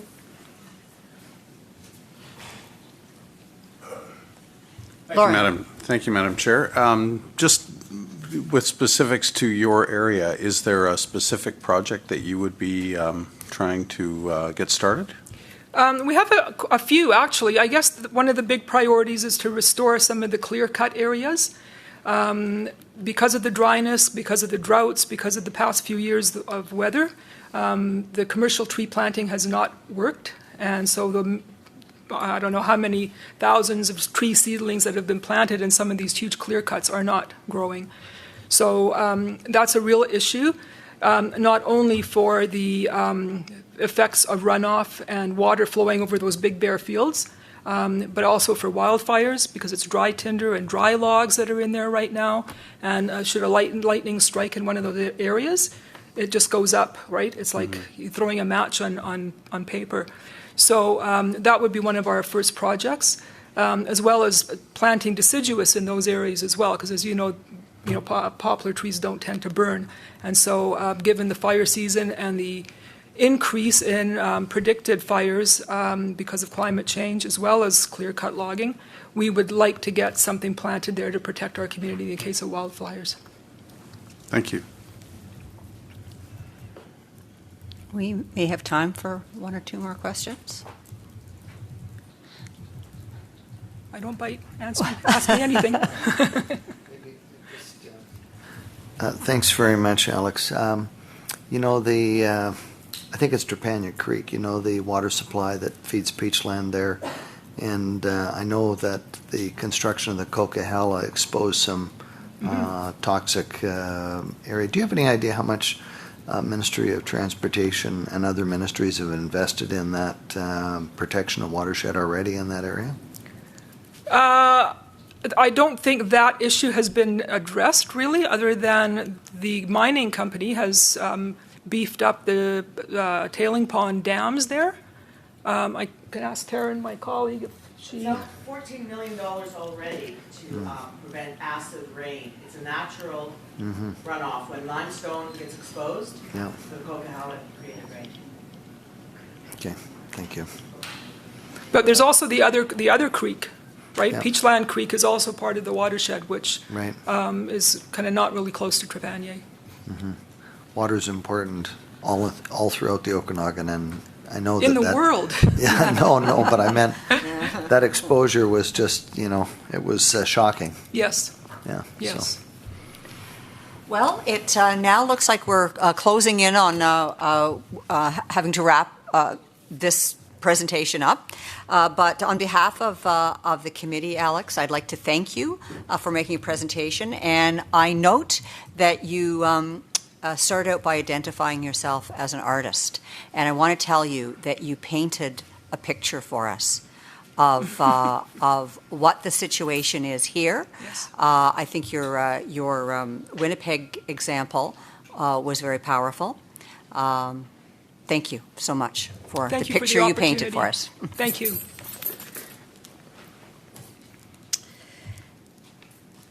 And our next presenter is Brooke McLarty, BC Network of Children and Youth Advocacy Centres. So, Brooke, you have 5 minutes. We will give you a signal when you have 30 seconds left so that you can wrap it up, and then we will move into questions. Thank you. Thanks for having me this morning. I'm very pleased to be presenting on Syilx territory this morning. So I'm Brooke McLarty, and I'm the coordinator for the BC Network of Child and Youth Advocacy Centres. And I want to thank you and this committee for the recommendations to the BC budget for the past 2 years. We've really appreciated that. And the reason we're here today is talk about moving forward. How do we move from recommendations to operational funding for our centres? So behind me, I also have Leah Zilli from the Vancouver Centre, Sandra Bryce from the Victoria Centre, and I run the centre in Vernon. So I know several of you are new to the committee. We've been here several times. So we are going to provide a written submission so that you do have some information for review. But in short, a Child and Youth Advocacy Centre responds to children and youth that have allegations of abuse or sexual assault. We bring policing, child protection, health, First Nations, school district, victim services all together to respond collaboratively to those allegations and ensure that the child gets that wraparound support that they require. So we're here again because we really need your expertise. We have been the very grateful recipients of civil forfeiture office funding for the past several years. However, we haven't had any movement towards committed operational funding, and it's starting to hold us back. We're quite concerned about the future. So we know that the BC government is investing in policing, in social services, in victim services, in health. What our centres do is we bring all those players together to provide this response in a collaborative and coordinated manner. What that does is really increase the efficiency of the services as well as the reliability.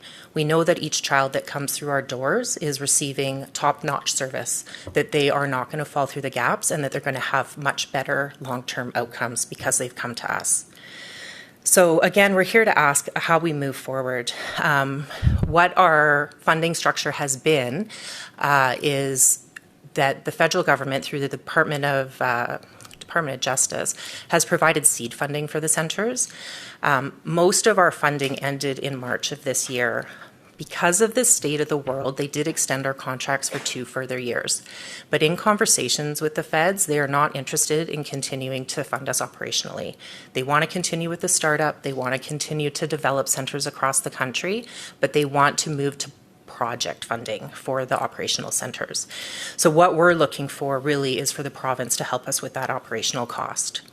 So we've spoken to, several of the BC ministers. We know that there is really good support for our service. We know that they see it as we do as a best practice for children in our communities.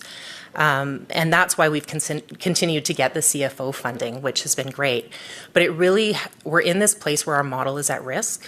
We know that federal funding is going to come to an end. We don't have that commitment from the province in funding our operations.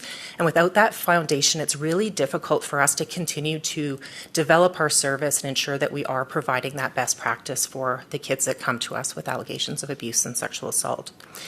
So more than answering questions, I'm really hoping today that you can give us some sense of how we can move forward. We feel that we're really at a critical phase. We have one more year where we know we have funding from the feds, and after that we have zero assurances. So that's why we're here today. And it's only a small question for early in the morning, I know. Okay, well, Brooke, you've turned the tables on us. Sorry. Let's hope if we can live up to the challenge.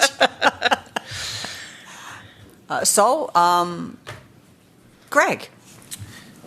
Thank you very much, Brooke, for your presentation. How many centers like yours exist across the province currently? Mm-hmm. We have 8 operational centers serving 16 communities.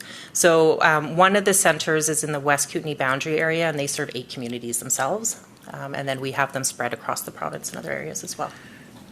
And what is the current expenditure to actually maintain these existing offices? You've indicated that the Fed's looking at potentially additional funding or ongoing funding for creating additional services. So what would be the financial cost to actually continue the operations that already exist? Yeah, right now with our existing centers, our estimate is about $2 million a year. And that is solely to coordinate the service and for our facilities.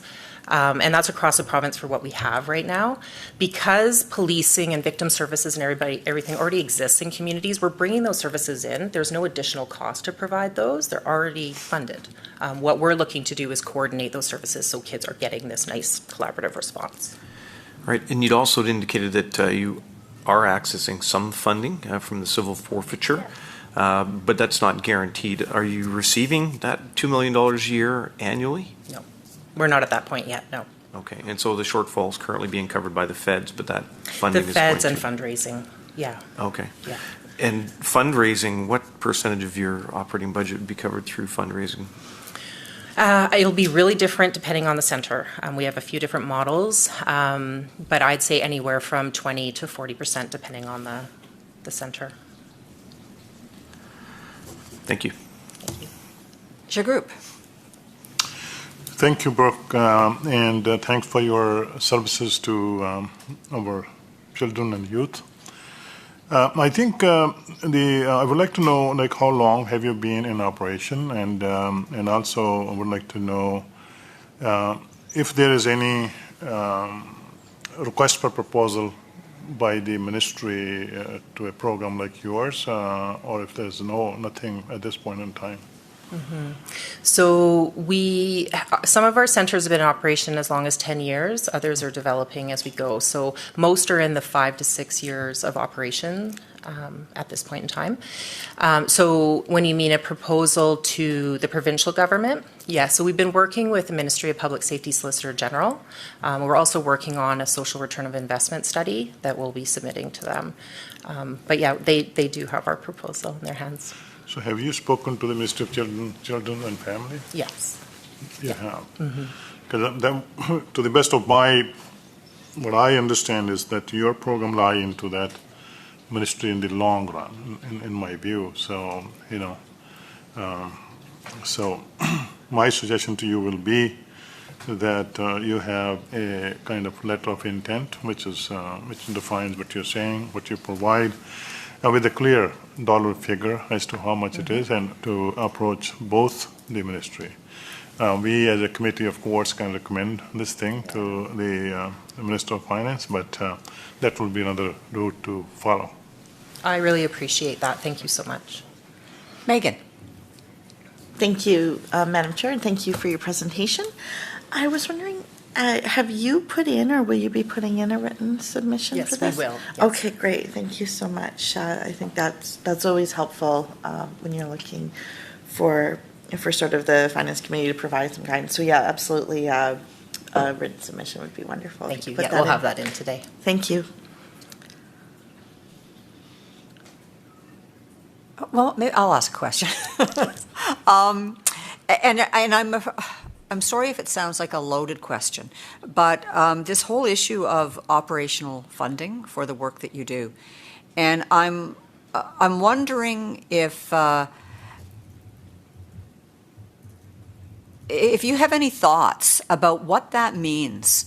What kind of message is a government giving when there are things that are funded on an ongoing basis, and the core funding is predictable, and the kind of message it gives when there are services that must keep going back and asking for more funding?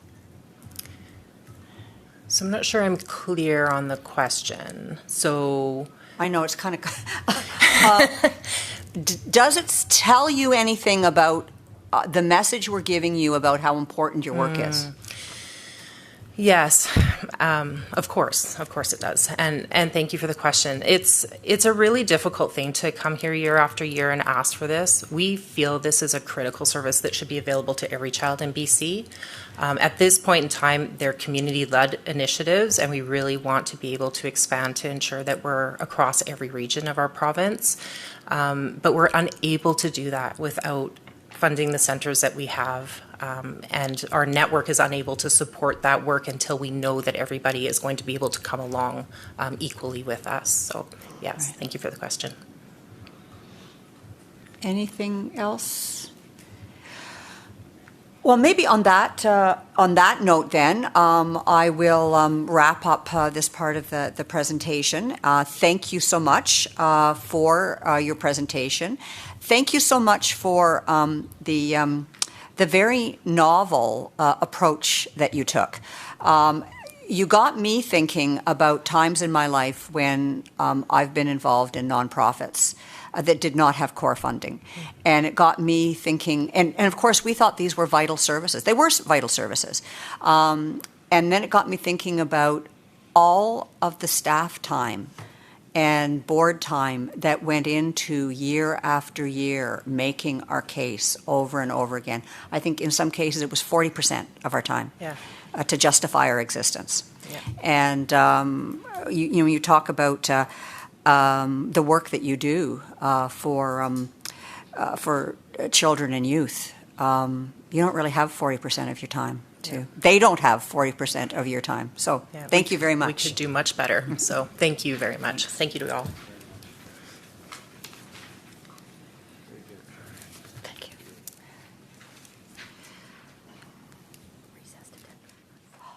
We get a recess now. So we will recess until 10:25.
Okay, I'll call the committee meeting back to order. And our next presenter is Stacey Cooper, Speech and Hearing BC. So Stacey, you have 5 minutes to make your presentation. We will keep track of the time.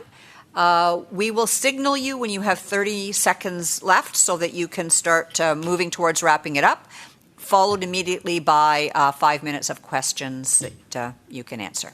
Great. So over to you. Thank you.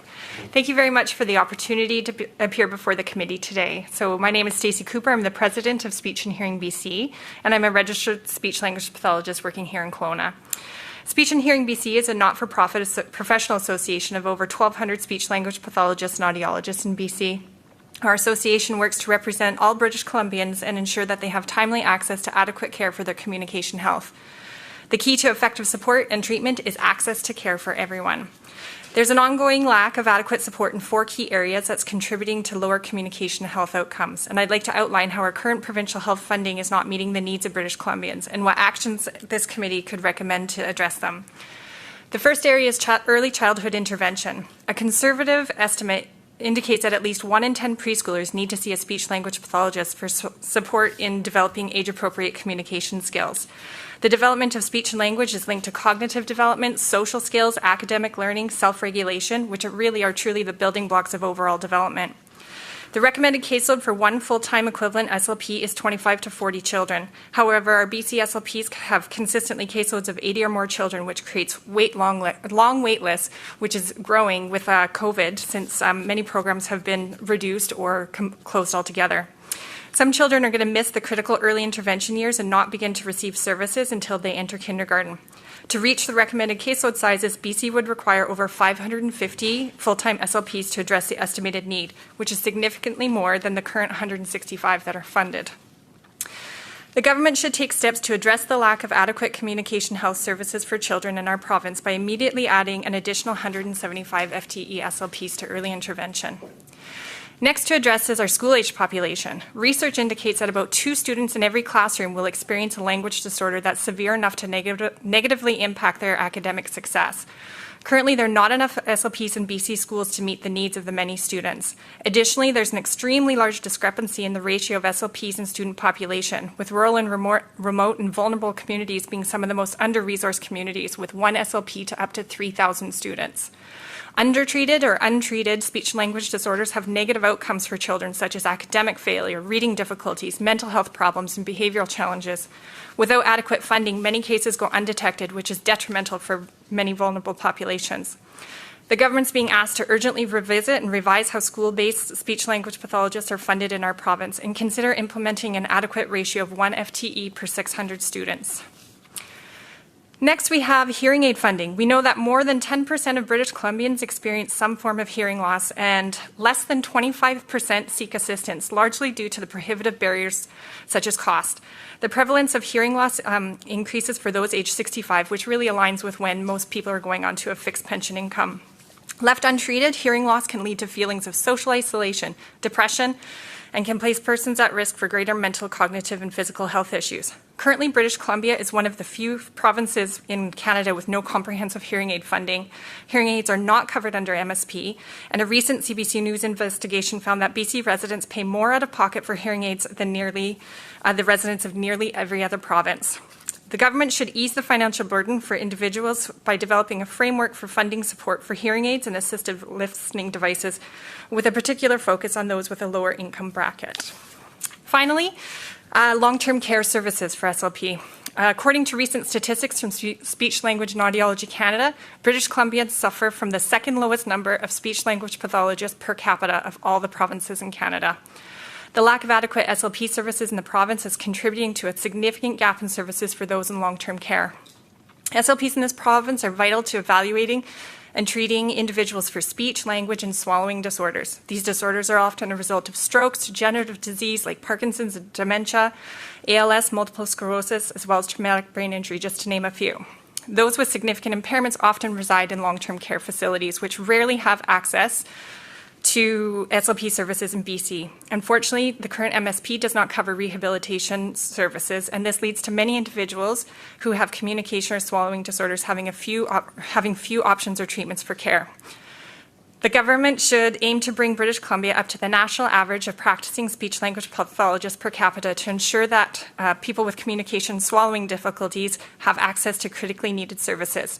In order to do this, 200 new publicly funded speech-language pathology positions must be added to the healthcare system, and this would include serving adults in the community and long-term care facilities. As well, review the MSP framework to include rehabilitation services.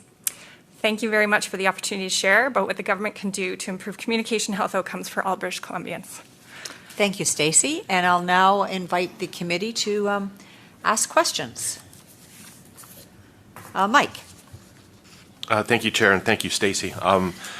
That was a whirlwind of numbers, to say the least. So I kind of concentrated at the beginning with the early childhood interventions that you had that was there, and the large caseloads that you talked about. So I think the numbers was you need 550, but you have 165, and you wanted to add a certain number that was there. So if you could just reconfirm what the number was, but more importantly, are there actual bodies in the system today to be able to recruit and serve? That is part of the challenge that we face. So you're right. If we were to look at the prevalence of early intervention needs, we would need 550 SLPs doing early intervention to have the recommended caseload size of 40. We currently have 165. We recommend 175. Granted, that's not going to total up to 550, but it is based on recognizing that there's not enough speech pathologists to actually bring us up to the 550 at this time. I think that if we magically tomorrow were able to put 175 SLP positions into the system, it would take time to recruit and fill. But I just had a student mentorship last night with a brand new grad, and she was saying all of her classmates have gone into private practice because there are no publicly funded positions available for them. So I do believe that we have bodies, but I think it would be something that we'd also have to work in coordination with the programs that exist in Canada to create more spaces. Okay, thank you. Any other questions for Stacey? Greg. Thank you, Madam Chair. I guess I might ask, with the unfunded positions, what do parents do? What is happening? Are these kids just not getting diagnosed at all and then having other learning disabilities or behavioral challenges that carry on? And I guess, what do parents do, or are parents actually taking their children and paying for it privately?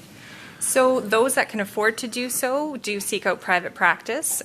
So there's quite a large growing private practice of speech pathologists in BC. Most extended health benefits cover about $500 a year, with the average price in the Lower Mainland being $170 an hour to see a speech pathologist. So you can see that extended health is not going very far. So then really those who are accessing private practice are those who can afford to do so, and really those who really need the services are those who are the most vulnerable and can't afford those private services. So I think most parents are either relying on the public systems, waiting for a very long time, or going without altogether. Thank you.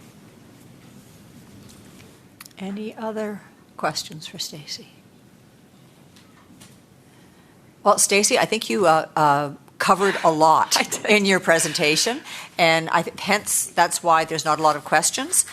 We need to just absorb the numbers and the details and the consequences of what you've presented, so that we can get a handle on it and figure it out.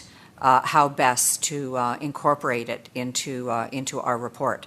As you were speaking, I was thinking about families I know and children I know, and some who are at an age where they still are at a point where they could get the help if it was there, and others I know who I think, okay, they didn't get the help when they needed it, and it's now led to other problems for them.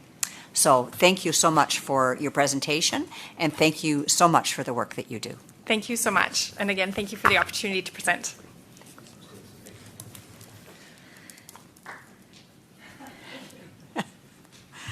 And our next presenter is Miles Proden, the Wine Growers of BC.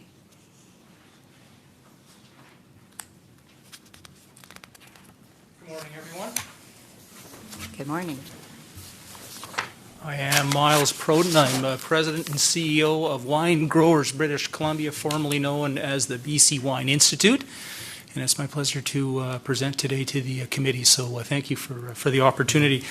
Those who are familiar with our industry and hopefully our product will know that it is the highest value-add ag product that's produced in this province. And consequently, it's about $1.7 billion of economic impact. It employs over 8,600 people throughout the entire system. That's just not winemakers. That's the people that grow the grapes, process the grapes, and support the industry. We're here today to let you know that our industry has been impacted by COVID like so many others. Fortunately, the support we got from BC residents remained. We were able to maintain the level of sales. Unfortunately, the profit that came from those sales wasn't the same because what we switched to was, with the closure of restaurants, was winery direct, and so many wineries have got the direct relationship with the public, and as a consequence, we're able to fulfill orders that came from the public. However, in order to encourage that, we underwrote a lot of the shipping costs for that. So you'd notice a lot of free shipping, and that shipping cost is not insignificant, and in fact, is probably the basis of profit. So while the volume of liters sold looks like it remained the same, the profit to the wineries is not. So we've been affected, of course, by tourism and the reduction in restrictions in that.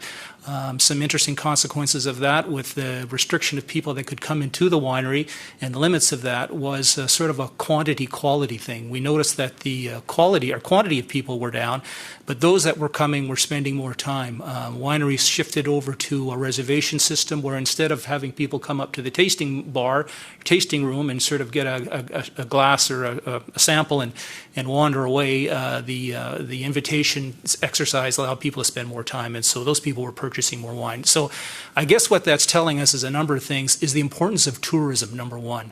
And so I'm here today to let you know that 2 years ago, our association, in conjunction with a number of related industry groups, Wine Growers British Columbia and the Wine Grape Council, developed Wine BC 2030, a long-term strategic plan that looked to identify the way to increase put another 4,500 employee jobs into our system and generate another $120 million in revenue, so to the industry, to government. So here today, specifically for this group, I'm here to talk about how to not ask for money, but how you can access more money, and that particularly is two things. One is an increase in the minimum price. It's been over 20 years since this province has looked at the minimum price of alcohol. It lags behind every other province across this country. And the impact of that is cheap import wines. And that's who we compete against here. BC wine is arguably the best wine, value-wise, but it is not the most inexpensive. And that's for a number of input reasons and the reasons of just what we have to deal with, notwithstanding some of the support that other countries get. And to that level, another aspect we see of an opportunity is imposing a carbon tax on wines from those countries that don't have that sort of regime. Our growers, pay the carbon tax here in the province, are happy to do so and do that, but not all import wines come from countries where that's done. So we think there's a legitimate opportunity within trade realities or trade agreements to allow that to happen. And then I guess from that, not asking for specific money, what we're looking for is just an allocation of funds that are currently exist, and specifically with Destination BC. They are huge supporters of tourism in this province. They are supporters of the wine industry, but we're not seen at the same level as say, the ski or golf industries, and we don't get that same kind of funding. So that's an aspect of where we think there's an opportunity for us to have increased those valuable visitations to the winery that really make the profit and the margins for the wineries. So that's what I have to say. Questions? Thank you, Miles. Greg. Thank you very much for your presentation. Has the industry actually undertaken any studies to determine what the average spend is for tourists that are coming up to the area to visit wineries and go on wine tours? That's a good question. Tourism is notoriously difficult to measure. Traditionally, it's done with hotel stays and visits because you know that you can count on people having stayed there. We've done some quantitative research on that, but it's what's happening through people at the winery. And so are they overnight? Are they coming from out of town? Are they coming from out of province? Are they staying with friends and family? And so where do they appear? So the best way that we can measure that is with receipts at the winery and where they're coming from. Yeah, I've found that data helps to drive decisions, yep. And I know that even though my wife and I've attended and gone on a few wine tours, the hotel and like the accommodation and meals part, it was the smaller part of the expenditure. The bigger part was the amount of wine that we actually took home with us. So it'd probably be a really interesting statistic to try and get a handle on to help make that case with TOTA and the different tourism associations around BC. Okay, thank you. Chair Group. Thank you, Miles, for your very clear, brief, and easy to understand written submission to us. There's one small typo in that one. To the best of my knowledge, you wrote at the very beginning in summary 832 British Columbian work. Yes. And I think it's 8,320. Yeah. So thank you. Okay. I think, and you're the probably first presenter I've seen that who are thinking about more revenue to us. That's a good thing as well, to create program that can generate more revenue. So you are recommending increase in minimum price. Is there any dollar figure you are going to attach to that? There is, I should be clear, there is a minimum price, but it has not been adjusted for inflation, and nor has it been adjusted, or it hasn't been touched in 20 years. 2000 was the last time it was taken a look at. Yeah. And so we're suggesting that it be done on an alcohol. There's two ways of doing it. One is a standard drink size, and so the spirits people will suggest that a glass of beer and a glass of wine and a glass of whiskey are all the same. We argue that's not the case because it should be done on alcohol, the amount of alcohol. And so based on that, for a 750 liter bottle, which is your classic bottle of wine, we think it should be at a retail price of about $7.50. And by that, and we're making a submission. The LCRB is looking at that now. Our only concern is they're looking at a retail price increase, and very important to the manufacturers of the wineries is that a wholesale price also be looked at. Otherwise, if there's a minimum price increase in the retail price, that will only affect retailers, of which, by the way, BC LDB and BC Liquor Stores is a big retailer. So we're cautious that when government looks at that as a way of raising revenue, that they don't forget that us on the manufacturing side need to have that the equivalent adjustment to the wholesale price. My second question will be about the wine grape replant program. Is there any dollar figure attached to that one? There's not, and we put that there because our growers asked us to do that. We are aware that there are a number of programs in place already in the soft fruit and apple, and understand that the agriculture minister is taking a look at that, and so we ask that be considered. I think more importantly overall, instead of in addition to or as opposed to a replant program, it would be some sort of support for sustainability. We've got a very advanced program for sustainable wine growing here in the province, and we know consumers are looking for that, and so some help in having growers switch over or become more sustainable or sustainably certified would be important as well. Thank you very much. Mike? Thank you, Chair. Thank you, Miles, as well.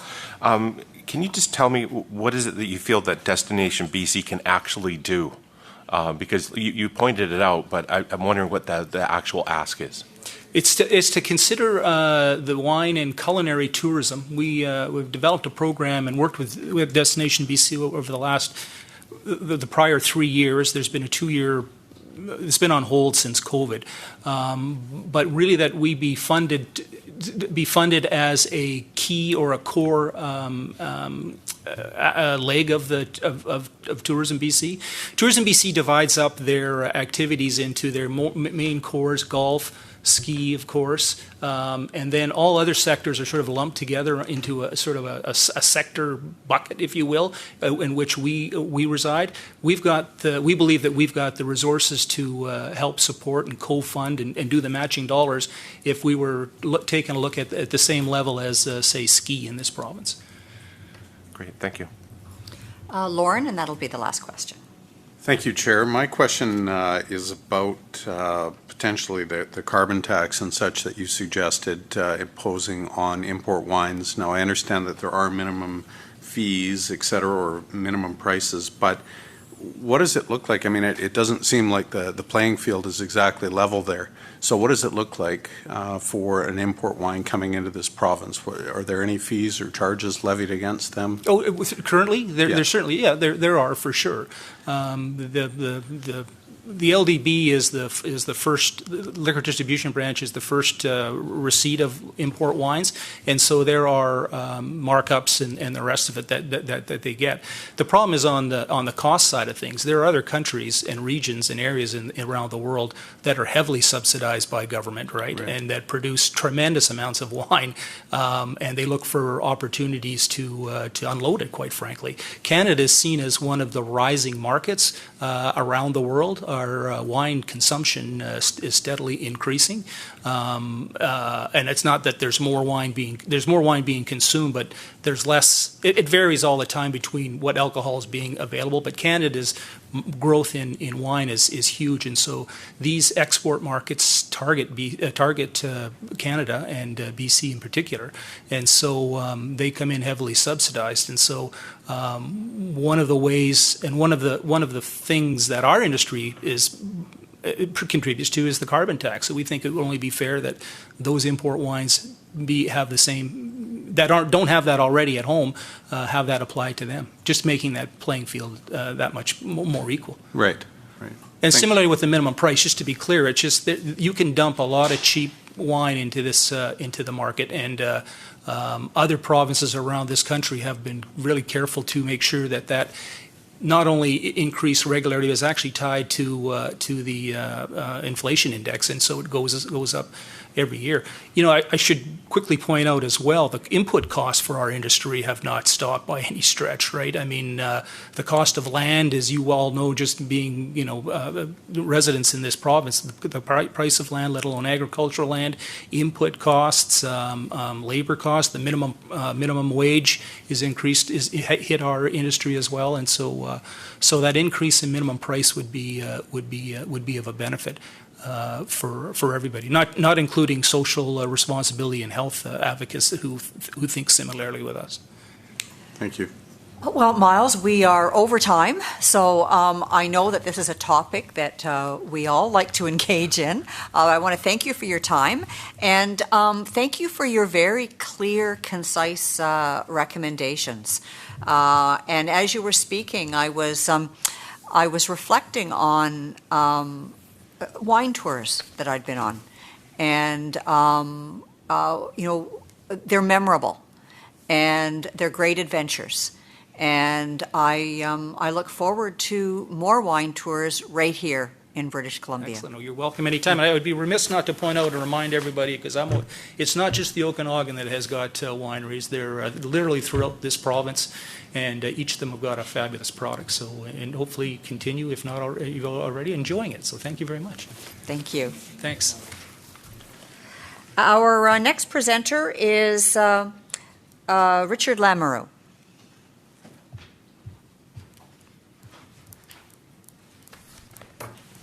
It's okay if I remove my mask? Absolutely. Great. Well, I would like to thank the committee for inviting me to come and speak. My name is Richard Lamoureux, and I've been associated with Kelowna Gospel Mission for about 15 years as a volunteer barber and also as a board member, although I'm not currently a board member. So I do have An interest in the homeless population. Myself, I used to travel throughout the province, so I've spent a bit of time in Victoria and Vancouver, and certainly here in Kelowna. And during that time, I kind of came to the conclusion that the only people that can really afford to live in those locations either tend to be wealthy or the very poor. And, you know, the cost of homelessness, I'm sure the committee is aware, is quite huge. And I was reading a story in CTV where they were talking about that the average cost for housing for a homeless person utilizing shelters and services is about $56,000 per year. That's a significant amount.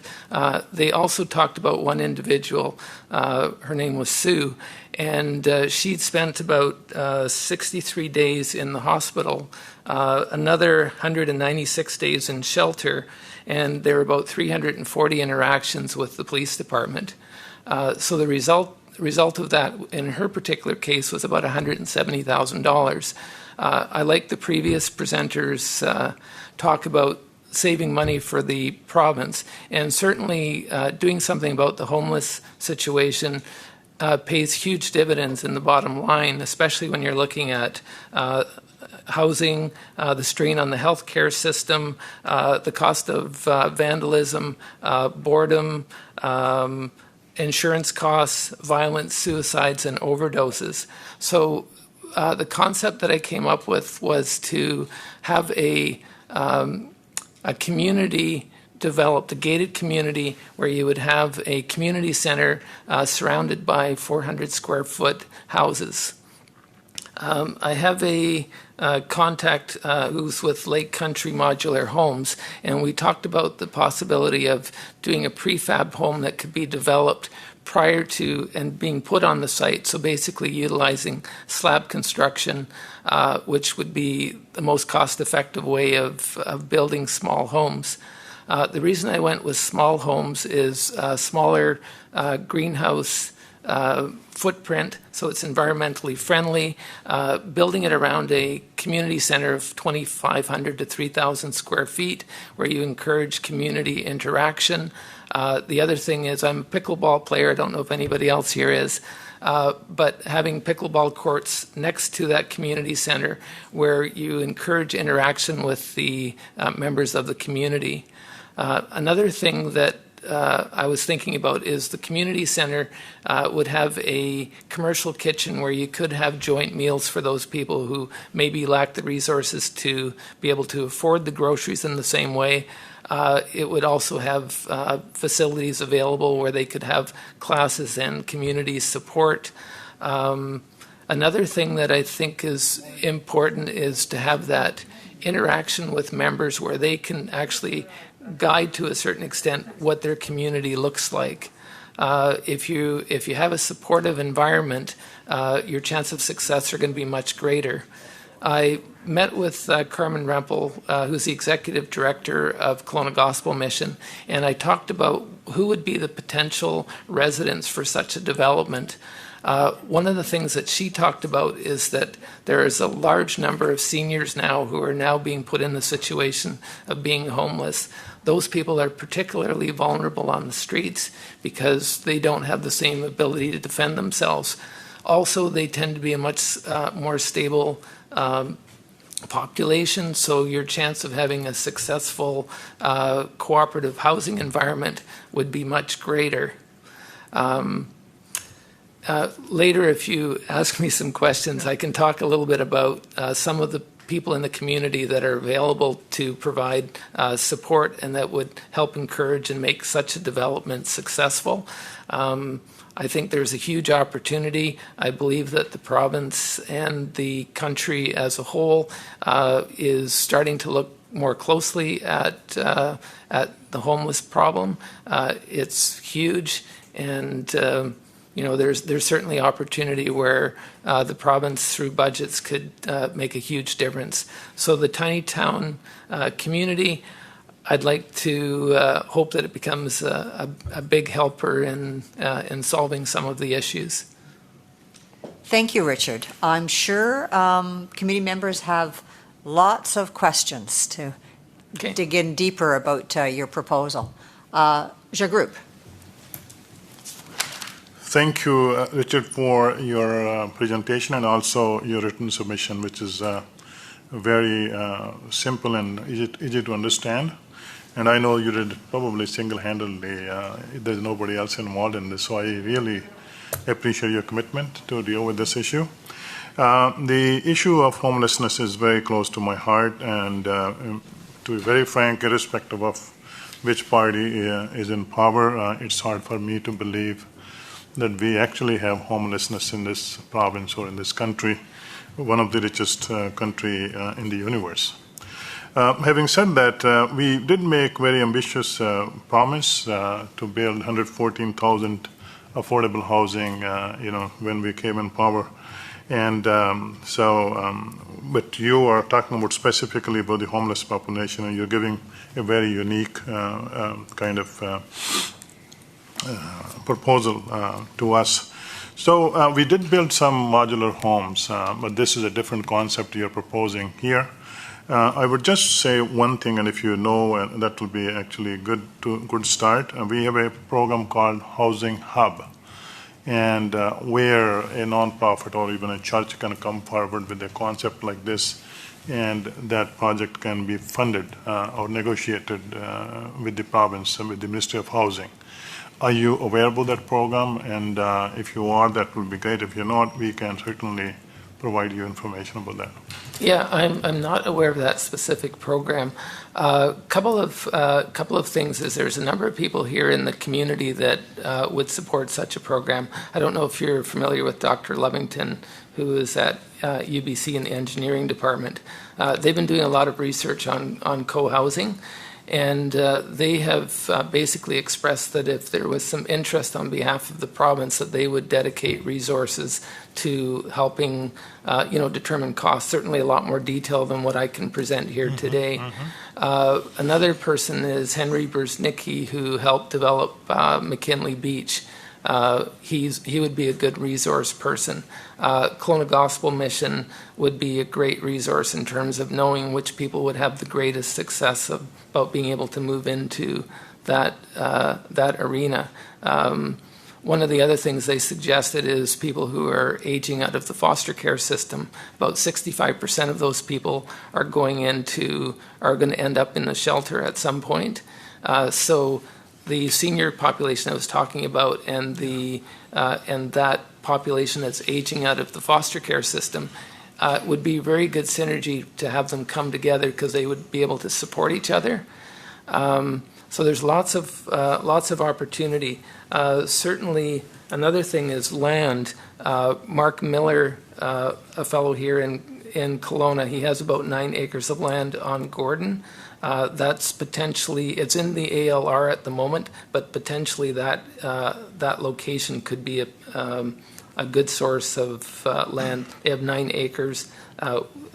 This proposal wouldn't require 9 acres, but 5 to 6 acres could work very effectively, and that's a very good area close to services. So I would suggest to you that you should look at the program Housing Hub. Yeah. I think under the Ministry of Housing, and I think you seem to have all the ingredients in place, and that may work for you, particularly your needs here. I don't know whether you will be successful to access the funding, but that is one program. It's already available right now that could be approached for the proposal you're making to us. Thank you. Thank you.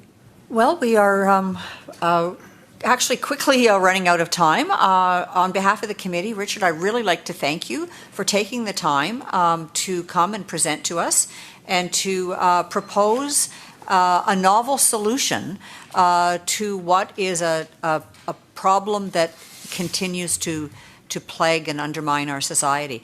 And in saying novel, as you were describing what the community could look like, I was thinking about, well, my parents lived in a tiny home, in a community of tiny homes that was gated after retirement, as did my aunt and uncle in a different part of the country. And we seem to have gotten away from that kind of transitioning. So I think it's something we should be exploring. Thank you. And I think that if we're looking at a for-profit solution, it's probably not going to happen because there's not enough money in it. But certainly from the government standpoint, if the government got excited about it, the cost that it would save you, I think I read somewhere that was about $17,000 per year if somebody is in a community environment versus the $56,000 that the person on the street is costing the government. So I would hope that there would be a strong will to come up with some form of a solution. Thank you. Thank you very much for your time. And our next presenter is Ian Graham, Okanagan Similkameen Parks Society.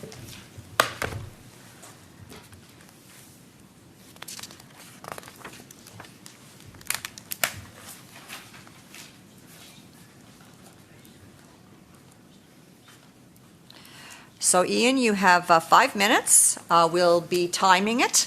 When you've got 30 seconds left, we'll signal so you know it's time to wrap up, and then we'll ask you questions. Sounds good. Thank you. Am I sitting close enough here? There we go. Okay, so good morning. My name is Ian Graham. I am currently the chair of a 53-year-old registered BC society known as the Okanagan Similkameen Parks Society. This society began with the intent of saving the Vassal Lake sheep herd, and in the years since has been involved with park and trail acquisition all throughout the Okanagan, and we've been involved in such enterprises as the Okanagan Lake Park, Cathedral Lake Park, Hudson's Bay Brigade Trail, etc. And what I'm coming before you today is basically for a request, and I guess I would call it a warning. And it's multi-pronged in that we are asking that the British Columbia government wisely allocate resources towards the points that I'm going to make underneath this. The warning is quite simple. If these areas are not acted upon very shortly, possibly along with the rest of our province, we will be falling into basically even more dire and extreme climate changes in this area. And I'm talking about fires, floods, water shortages, heat waves, etc. that accompany the coming changes. This past spring and summer, I was fortunate enough to read 3 books authored by experienced female scientists. The 3 scientists, Suzanne Simon, Alexandria Morton, and Robin Ward Kimmerer, all had something besides being scientists and being mothers in common. It is not their nationality, as 2 of them are American, 1 was Canadian, British Columbian in fact. 2 of them live in BC now, 1 lives in eastern United States. No, it was their occupation or area of study. 2 work as tenured academics in forestry and ecology, while 1 works as part of an NCO. Basically, what it was the idea that they valued nature for nature's value. It was not monetary. It wasn't some sort of a social construct. It was, there are things about nature in our world that we need to survive as people.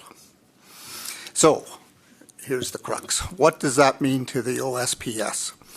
In general sense, it means taking care of protected natural areas that we have, add more when we can, and registering what is allowable in such areas that are still undesignated. For instance, parks, adequately resource them. And that could mean the maintenance of trees and fire protection, resources for wildlife protection, clear, well-maintained camps and picnic sites. That would include washrooms.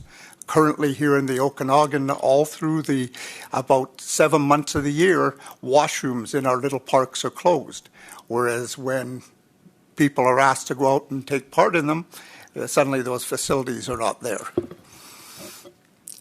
Mitigation of changes due to the oncoming climate. That's another place resources need to be planned for and put into. Education programs. There was a time in this province when if you went to a park or went to a protected area, the chances were you were going to also take in some sort of special presentation that evening at little clearings they had for that. That's something that doesn't occur, at least not up in this area anymore. Conservation, okay, that needs to be job one.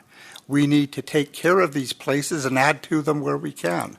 And possibly that fits in again with this idea of education, letting children and young people know what their job is going to be.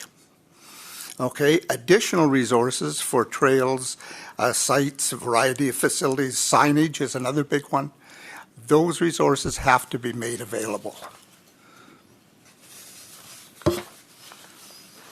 Another area, of course, thank you, is the idea of security and enforcement. Resources have to be there. We have to have our wardens out in the field. We have to have conversations about parks. We have to have these people that know something about it coming out and getting together with the rest of us. Now, there's a whole other area, of course, and that's the Crown land. And that Crown land has to be looked at. There's a whole other area in terms of what we have locally here. And if you ask questions about our local area, I can give you some input into what we currently in the South Okanagan are looking at. We are one of the few groups that has not had our land resource management plan brought into focus. We're still waiting for a number of promises that were made back in the 90s to be fulfilled. Most other areas in the province that's happened. And I can get into a bit more detail with you around that. I suspect it's got something to do with the natural park that they're talking about building. And we know there were certain people that were very opposed to that park, and that may be because they were ministers of cabinet, that it never got the attention for these other things in the LRMP that should have come about. So I'll leave it at that, and thank you very much for letting me come in this morning. Thank you, Ian. I'll now ask members of the committee to ask questions.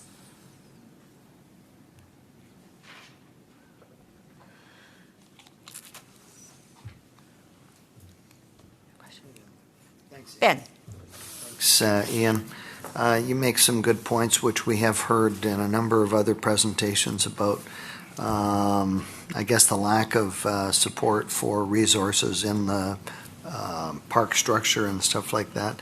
And, you touch on some of the things that I remember going out with my kids to different parks around the province, the interpretation guides, etc. And I think about the importance of that information. But you touched on the land resource management plan. You said it's incomplete in this area, like in the southern part of Yes, it's basically the Okanagan-Thompson land resource management plan. Yeah. And we have had some of it started to be moved towards protected areas and so forth. Just recently, our society sent a letter both to the minister and to the premier reminding them, because it was about a year ago now, I was in Osoyoos meeting with the minister, and at that time we brought it up again. But there are a number of pieces, Brent Mountain being one of them. If it isn't protected before long, it's going to be totally logged out from the other side. There are a couple of other areas that were promised. I've got a list of them here actually. Shuttleworth Larch, Similkameen Cottonwood, Oliver Mountain, some of you have probably heard about. They were looking at what they were going to be doing up there. Naramata Creek was another area that all of those need to be brought into some, if not a protected area, if not a full park, at least some sort of protection. I just think that probably would be a good idea that if you could do a written submission. Now, the deadline is tomorrow at 5 p.m., but include the names of those just so that we've got some scope of the size of what you're talking about would be helpful. Greg. Yeah, thank you very much for your presentation. As we see the continual harvest of logs around the province, it's putting more pressure as I guess as the logging continues to take over large swaths of of British Columbia, we're seeing more and more pressure coming closer to communities. Yes. And one of the challenges that I've seen just locally in the Shuswap riding is that when a lot of the logging plans are put together, they do take into consideration existing trail networks, and they have a requirement to stay back from existing trails. Unfortunately, those are only the registered trails. Yes. And we've seen different areas where there's trail networks that are extensively used but have never been actually mapped out and registered. And so clear cuts have actually gone right across areas, and that's where we're seeing a lot of pushback from community. And I think there's a lack of understanding that just because there's a trail there doesn't necessarily mean that it's registered, and the forest companies aren't even necessarily aware that they're there. So, no, but on the other side of that, the other one that's probably even more important than human-made trails are the migration corridors for wildlife. And there used to be migration all up and down this valley. Now it's being cut off by cut blocks and so forth. And one of the things around Penticton, I'm from Summerland, is that they are now finding there's deer everywhere. They're like a domestic animal in Penticton. Well, guess what happens when you have deer? Now suddenly the predators are starting to follow them down, and they're starting to see predators right in around Penticton as well now. And the reason for that is it's all being pushed by the logging from up on the 202. Okay, and those are some areas that, yeah, we need to look at, but groups can't do it themselves. They've got to have resources, and the resources have got to come through, whether you call it Ministry of Environment or whatever. You know, right now it all seems to stem from the forestry, and that seems to be running the show. And we need to get back to understanding that nature has a value in and of itself, not how much per board foot, etc. But, okay, if you look at forestry and what it actually brings in jobs and so forth, I think you would be shocked to see how small a percentage it actually brings in. Well, Ian, we are out of time. Yes. I want to thank you for your very powerful presentation. As you were listing your asks, it was occurring to me that a lot of what you were talking about did exist at one time. Mm-hmm. And it's not insignificant that a lot of what you were describing, you used the word, we need to be reminded. And so you are certainly activating my memories of what it was like to hike and camp in parks and outside of urban areas. So thank you for that. Okay. Well, I would admonish you for one last thing, and that is, if you get a chance, read those books I talked about. Okay. Suzanne Simot writes wonderfully on forestry. Robin Walls-Kimmerer does a great job just on the general outdoors. And of course, Alexandria Morton, I probably don't need to tell you about, but we wouldn't have some of the wild fish today if it wasn't for her and her colleagues. So, okay. Thank you very much. Appreciate it. And our next presenter is Donegal Wilson, BC Snowmobile Federation.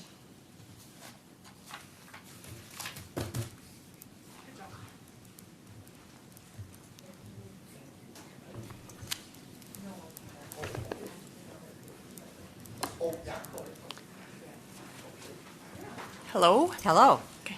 Get up nice and close here. So I feel like that kind of almost led into my presentation very well. So he did a great job. I'm from Karamias and use Cathedral Park very regularly. So yeah, I want to thank you for the opportunity to present today. My name is Donegal Wilson. I'm the Executive Director of the BC Snowmobile Federation.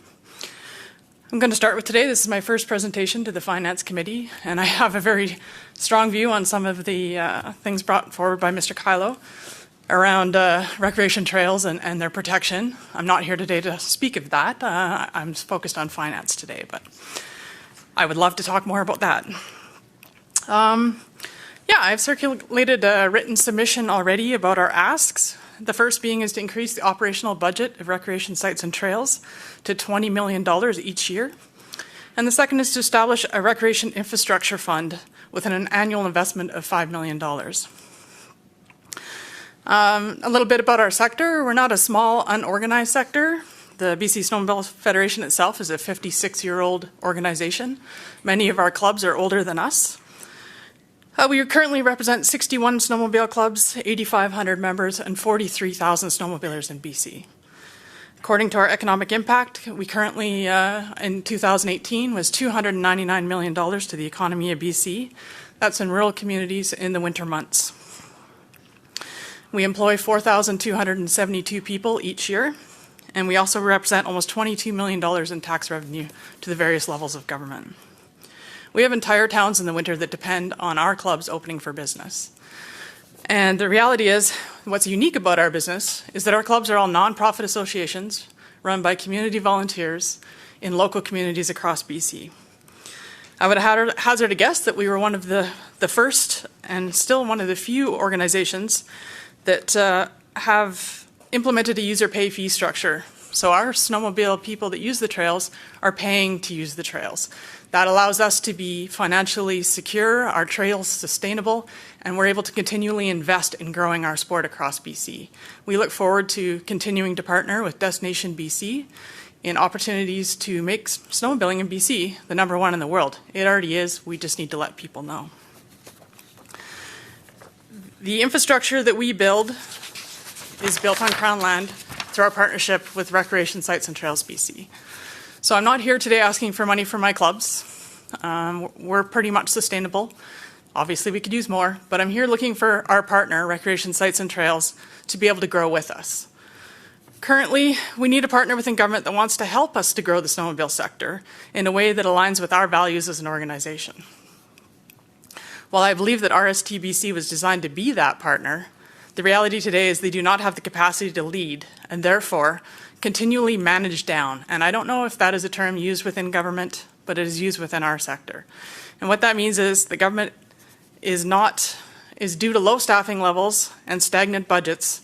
They're constantly looking for ways to reduce workload, download responsibility on organizations, and create roadblocks to growth because they can't manage their portfolio. RSTBC is currently managing 2,588 sites or established trails and over 900 unestablished trails, which is what Mr. Kyler referred to, those trails that are there but not necessarily registered. They have 51 permanent staff to do that across BC. So we talked a little bit earlier about BC Parks. Recreation Sites and Trails is managing all those forestry campgrounds, all those snowmobile trails, all those mountain bike parks, all of the ATV, dirt bike tracks, all of that. Anything that isn't happening within a park is being managed by Recreation Sites and Trails. That's 80% of the province is on Crown land being managed by Recreation Sites and Trails. Currently, their budget is 1/3 of the operational budget of BC Parks. So they're responsible for 80% of the land with basically 1/3 of the budget. Sorry, I got off my topics. So basically, we're asking you to bring our partner up to a level that is ready to grow with us. Our idea of the infrastructure fund is to create a 33-cent dollar from the province of British Columbia that we can use to leverage with the federal government through programs like the National Trails Coalition that used to exist as a 33-cent dollar, and then the recreation groups to bring in the other 33 cents. Thank you. That would effectively make a $15 million investment each year in recreation infrastructure outside of parks, with only 1/3 being by our government. The other big piece of infrastructure that the province is responsible for is the rail trails in BC. It's a national asset that's been provided to the province of BC for the communities along it to benefit and the people that recreate on it. Right now, the trail is deteriorating at a rapid rate. We're seeing a lack of policy and decision-making on the trail is resulting in broken up user experience. And our clubs are in a position where we don't know whether to spend $200,000 replacing a trestle when we don't know whether we will have access to it next year or how many other trestles in that line need to be replaced. There needs to be a master plan for rail trails, and that infrastructure fund could help fund that. Our clubs would fundraise $200,000 for a new trestle if we knew that we needed to do another one in 5 years, not next year. So we're asking you to make Rec Sites and Trails ready to grow with us. Right now, we've had to basically hold back to stay with our partner, and we want to move forward and grow snowmobiling in BC. Thank you so much. And I'll now ask members of the committee to ask you some questions. Greg. Well, Donegal, it's good to see you, and thank you very much for your presentation. I can certainly attest, being a snowmobiler myself, and the impact it's had on communities like Sicamous, for example. It certainly brings a lot of dollars to a community that otherwise is pretty stagnant over the winter months. It was interesting you mentioned the amount of taxation revenue that goes back to government. I know that some of the new snowmobiles are in the $16,000 range, and there's provincial sales tax that is charged on all of those, so it's a significant amount of money, let alone the amount of dollars it brings in. I know in the Sicamous or the Shuswap region specifically, the number of tourists that are coming from out of province. So this is not just people within British Columbia necessarily even recreating. It's basically replacing or similar to an export. We're bringing outside dollars into the community that's having a significant impact. So thank you for the work you're doing, and I would agree that RSTBC certainly could use a funding lift. So thank you. Yes, for sure. They need a lot more in the policy development side of their jobs and being able to do the capacity on the ground for sure. The ORV Act came in I think 2018, and at that time, every time a snowmobile is re-registered, provincial sales tax is paid again, similar to how when you do a car. So every time a snowmobile changes hands, there is provincial sales tax that changes hands as well. And I can tell you that most snowmobilers upgrade every 2 years. So it's and most sleds are in the $22,000 to $24,000 range now. They're rapidly increasing in value. Thanks very much, Donegal. I do want to ask you about the rail trails that you mentioned, and I know that that was a significant accomplishment when it was kind of set up and struck, but we do see infrastructure. I know that there was recently a bridge that was shut down near Tulameen that was one of the bridges that was designated as not being safe or couldn't, and I guess really, have you got any kind of idea as to what type of capital is needed to kind of keep up with what's there? Is there a number? And I know that the partnerships are really important, but from a government point of view, I think that it's kind of done, and they're not coming back to look at the infrastructure. And when we lost the Kettle Valley trestles here, they were rebuilt, and it's become a huge economic driver in tourism here, like way more than it was prior to the fires. But anyways, I know how much this means, the Trans-Canada Trail and things like that. So yeah, and I think that I don't know the number, and I would challenge that Rec Sites and Trails doesn't know the number either. That's one of the problems, that they don't have the capacity to make a master plan for the rail trail, and that is resulting in land use decisions made locally in communities like Princeton and Grand Forks that are changing the designation and who can use the trails, whether it's non-motorized or motorized. It is motorized through the section through Tulameen. We've been working closely with Rec Sites and Trails on replacing that one bridge. But as a recreation group, it was a complete surprise when that trestle came out. There was no heads up this is coming. And there's some rumbling that the main trestle from Tulameen, township right across the lake, there's one trestle at the end of the lake there that's coming due, and that's the $200,000 I'm referring to. That bridge is going to be a $200,000 replacement. But as an organization, I'm not going to send my clubs out fundraising for $200,000 when there's no master plan to allow snowmobiling on that trail long term. And so there needs to be a master plan created for the trail in order to make a tourism product. The reality is that nobody has a tourism product right now because the trail between 5 kilometers in Princeton has been taken out as non-motorized. Grand Forks has a section that's non-motorized. Nelson has made a section in their area that's non-motorized as well. So it creates user conflicts because people go out expecting not to run into other motorized users. Motorized users are going out expecting to be allowed and get to a certain place and are expected to just stop. And so there needs to be a master plan, whether the whole trail is designated one way or the other, or sections of the trail are marketed based on what they have. So, thank you.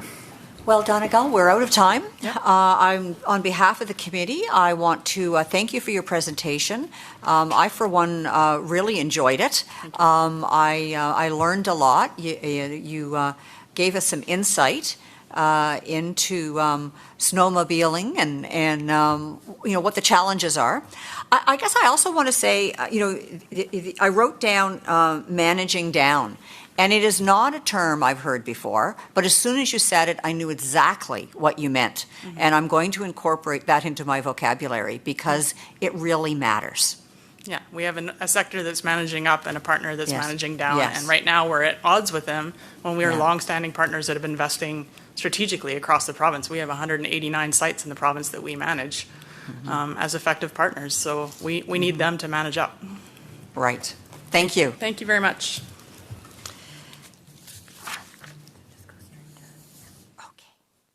Our next presenter is Ahmed Ahmed, who is representing the Students' Union of the University of British Columbia, Okanagan.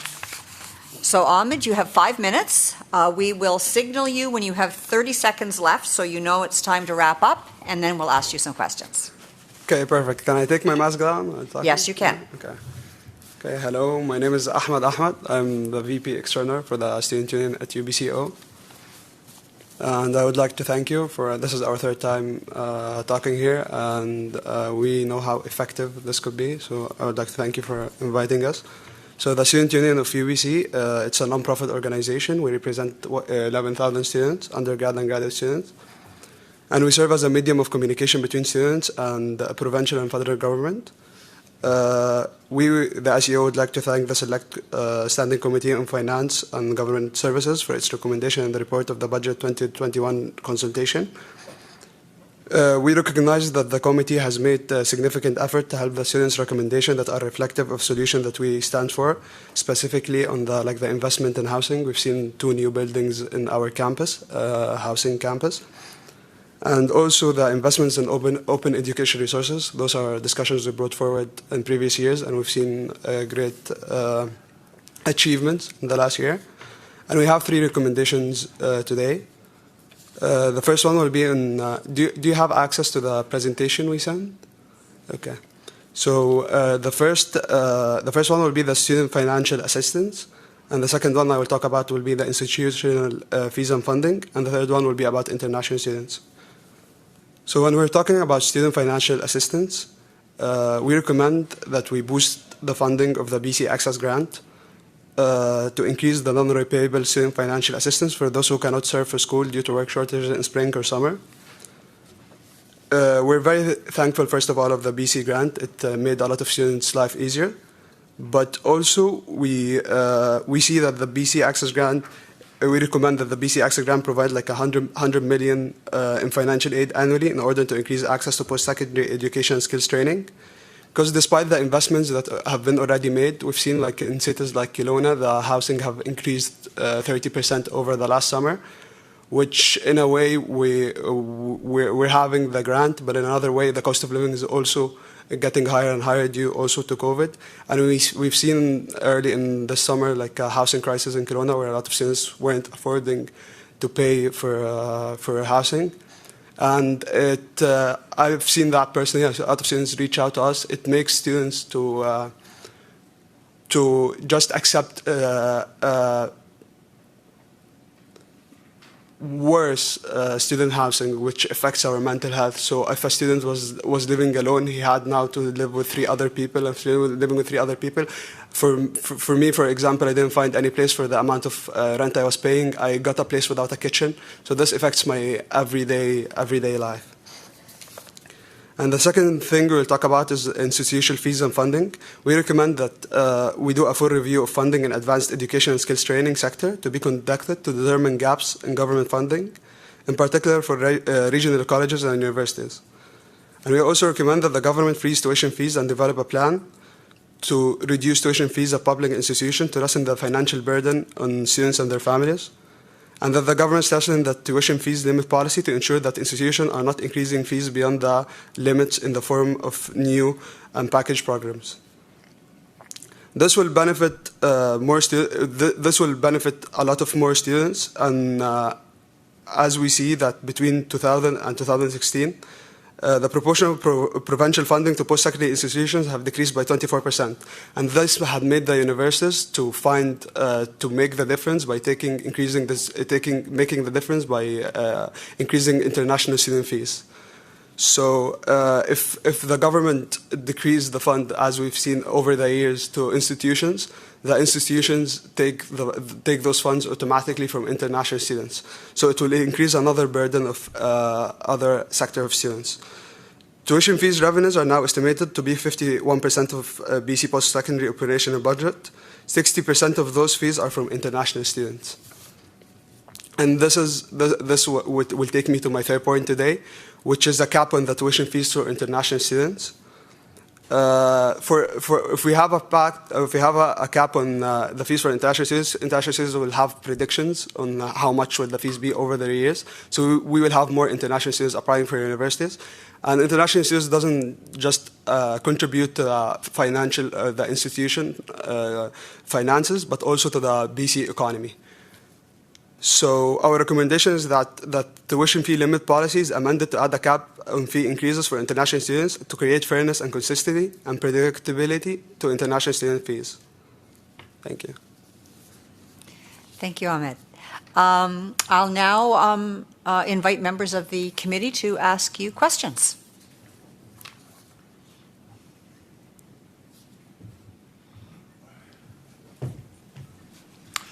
Thank you. It's Ahmed, right?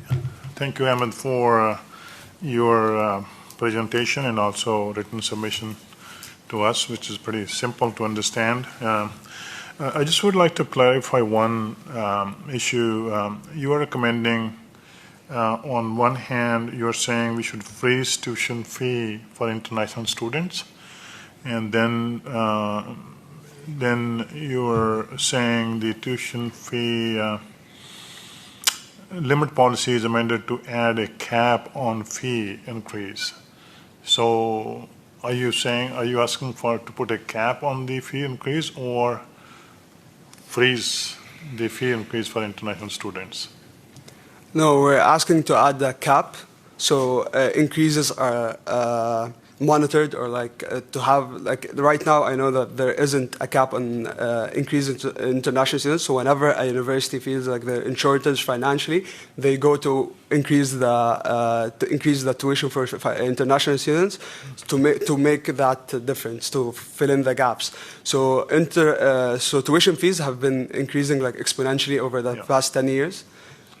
In just my 5 years, I'm an international student. In just my 5 years, we've seen UBC has its own limit cap. Have set the board of governors of UBC have their own limit cap to 5%. But we want that to be something from the government to other universities, and we want that cap to be also less than 5%. So right now the fee is frozen for the local students, but not for the international students. That's what you're recommending, basically. Yeah, there is a cap for domestic students, but not for international students. There is a governmental cap for domestic students, but not for international students right now. Thank you. Harwinder. Great. Thank you, Chair. Thank you, Ahmed. I like your presentation. It's really nicely explained.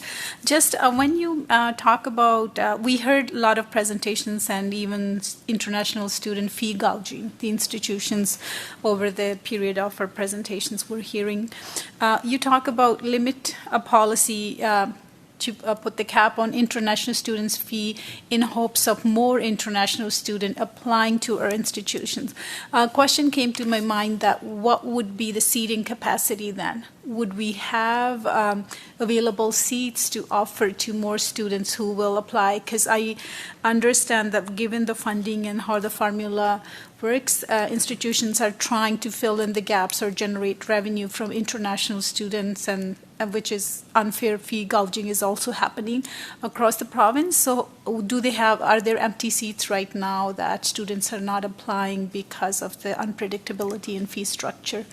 Okay, I will answer to my knowledge. I know that at least our university, we don't have, all seats are being filled, but we're taking right now the richest students in the world and not the most deserved students in the world. So even if we have limited seats, the world is big and we have a lot of countries, and we will find people who are willing to pay the domestic international fees, even if we increase it.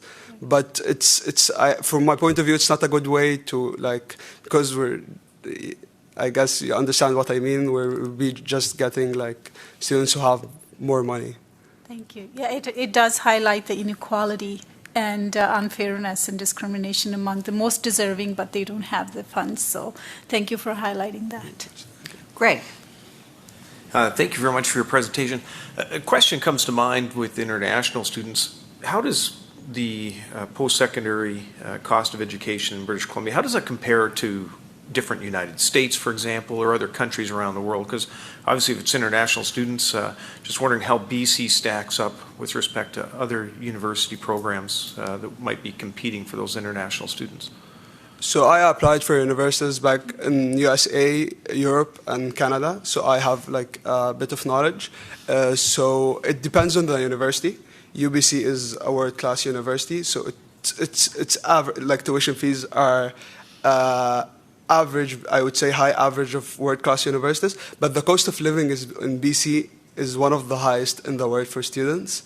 So it's like the cost of living, the rent, the groceries, like the normal life cost of living is very high. So which makes it like, I sit in the affordability task force in UBC in the board of governors, and which makes it all the discussions we have that life is not affordable, and we're increasing tuition fees.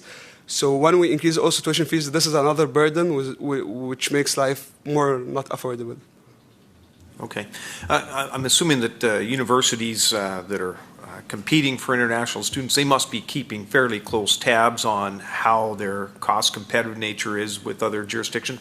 Is there anything that the student union body has done to actually do a comparison of other jurisdictions to help make the argument that it's becoming increasingly unaffordable here in BC? Sorry, I don't understand the question. Oh, so you had referenced that BC or UBC as an example. It's a world-class university. You mentioned that the fee structure is comparable, maybe at the upper end of other comparable universities. You referenced the fact that the cost of living here is much higher. I'm just wondering if there's been actually any detailed information as far as what that cost structure is to help further your argument to government, saying that, although I don't think we want to be the most affordable university for international students, we also don't want to be the absolute highest. And so I'm just wondering if there's any work been done to actually do that comparison, which might help further the argument.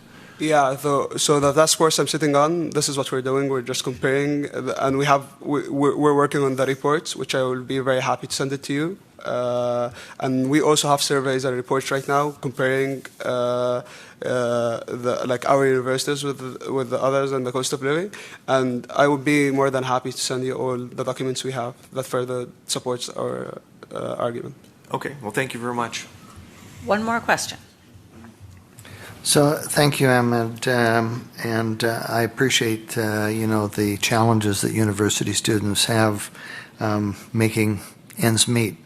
What you said, though, I think you said, was that the international students, that the education system, and you're using UBC Okanagan as an example, is catering to the richest international students versus people that have the academic achievement to being able to apply here. Is there evidence that you have that shows that? Yeah. So in order to apply for university, not the hiring, but student services who accept which universities to go into university, they assess also your financial stability, and this is proven from I know this information from the university themselves. They have to make sure that you're able to pay. You have enough funds to pay for the 5 years. And even this fails, even when I'm one of the students who made it into UBCO, and even with the increases of tuition, we come to the point where even this model fails, like even after they assessed that I would be able to pay 5 years of tuition fees or 4 years of tuition fees and cost of living, it increases and increases and increases to the point that it even not realistic anymore that the assumptions they made will meet the real life situation. And to answer your question, they do assess the financial state of a family before they accept them into university. But the academic achievement is still important. They're not, I know this because I've been on the board there, that they don't accept academic achievement below a certain threshold. And that's an important part because we were trying to make university access to all British Columbians. And so I just, what you're saying is that academic achievement is somewhat weighted down by their financial ability? No, I'm not saying that at all, because there is enough students in the world that meets the requirements of UBCO.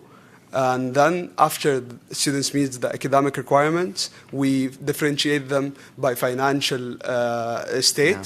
But even if a student is is having maybe higher, if you meet the requirement, if you meet the basic requirement, then we differentiate them. But there is enough students to meet the basic requirement in the world.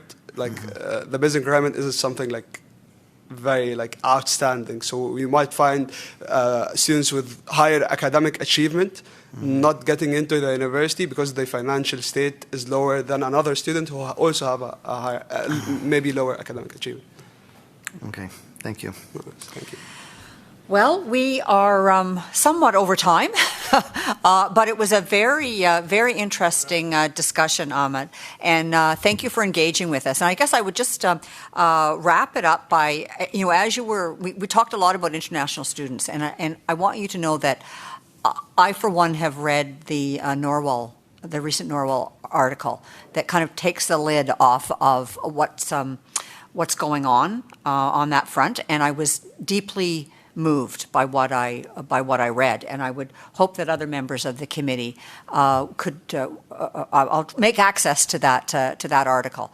And I guess finally, we take pride in having a vision of building a society that is more equitable, fairer, and capable of dealing with climate change. And that means we have to make post-secondary education accessible. So thank you. Thank you so much. And I'm happy. I have the documents and the background information. I'm happy to give them to you or send them send them like a soft copy. What will you prefer? Yeah, you can just talk to staff. Okay. Okay. Thank you so much. Okay. Thank you. Thanks for coming to talk to us. And with that, I will accept a motion to adjourn. All those in favor? Our meeting in Kelowna is adjourned.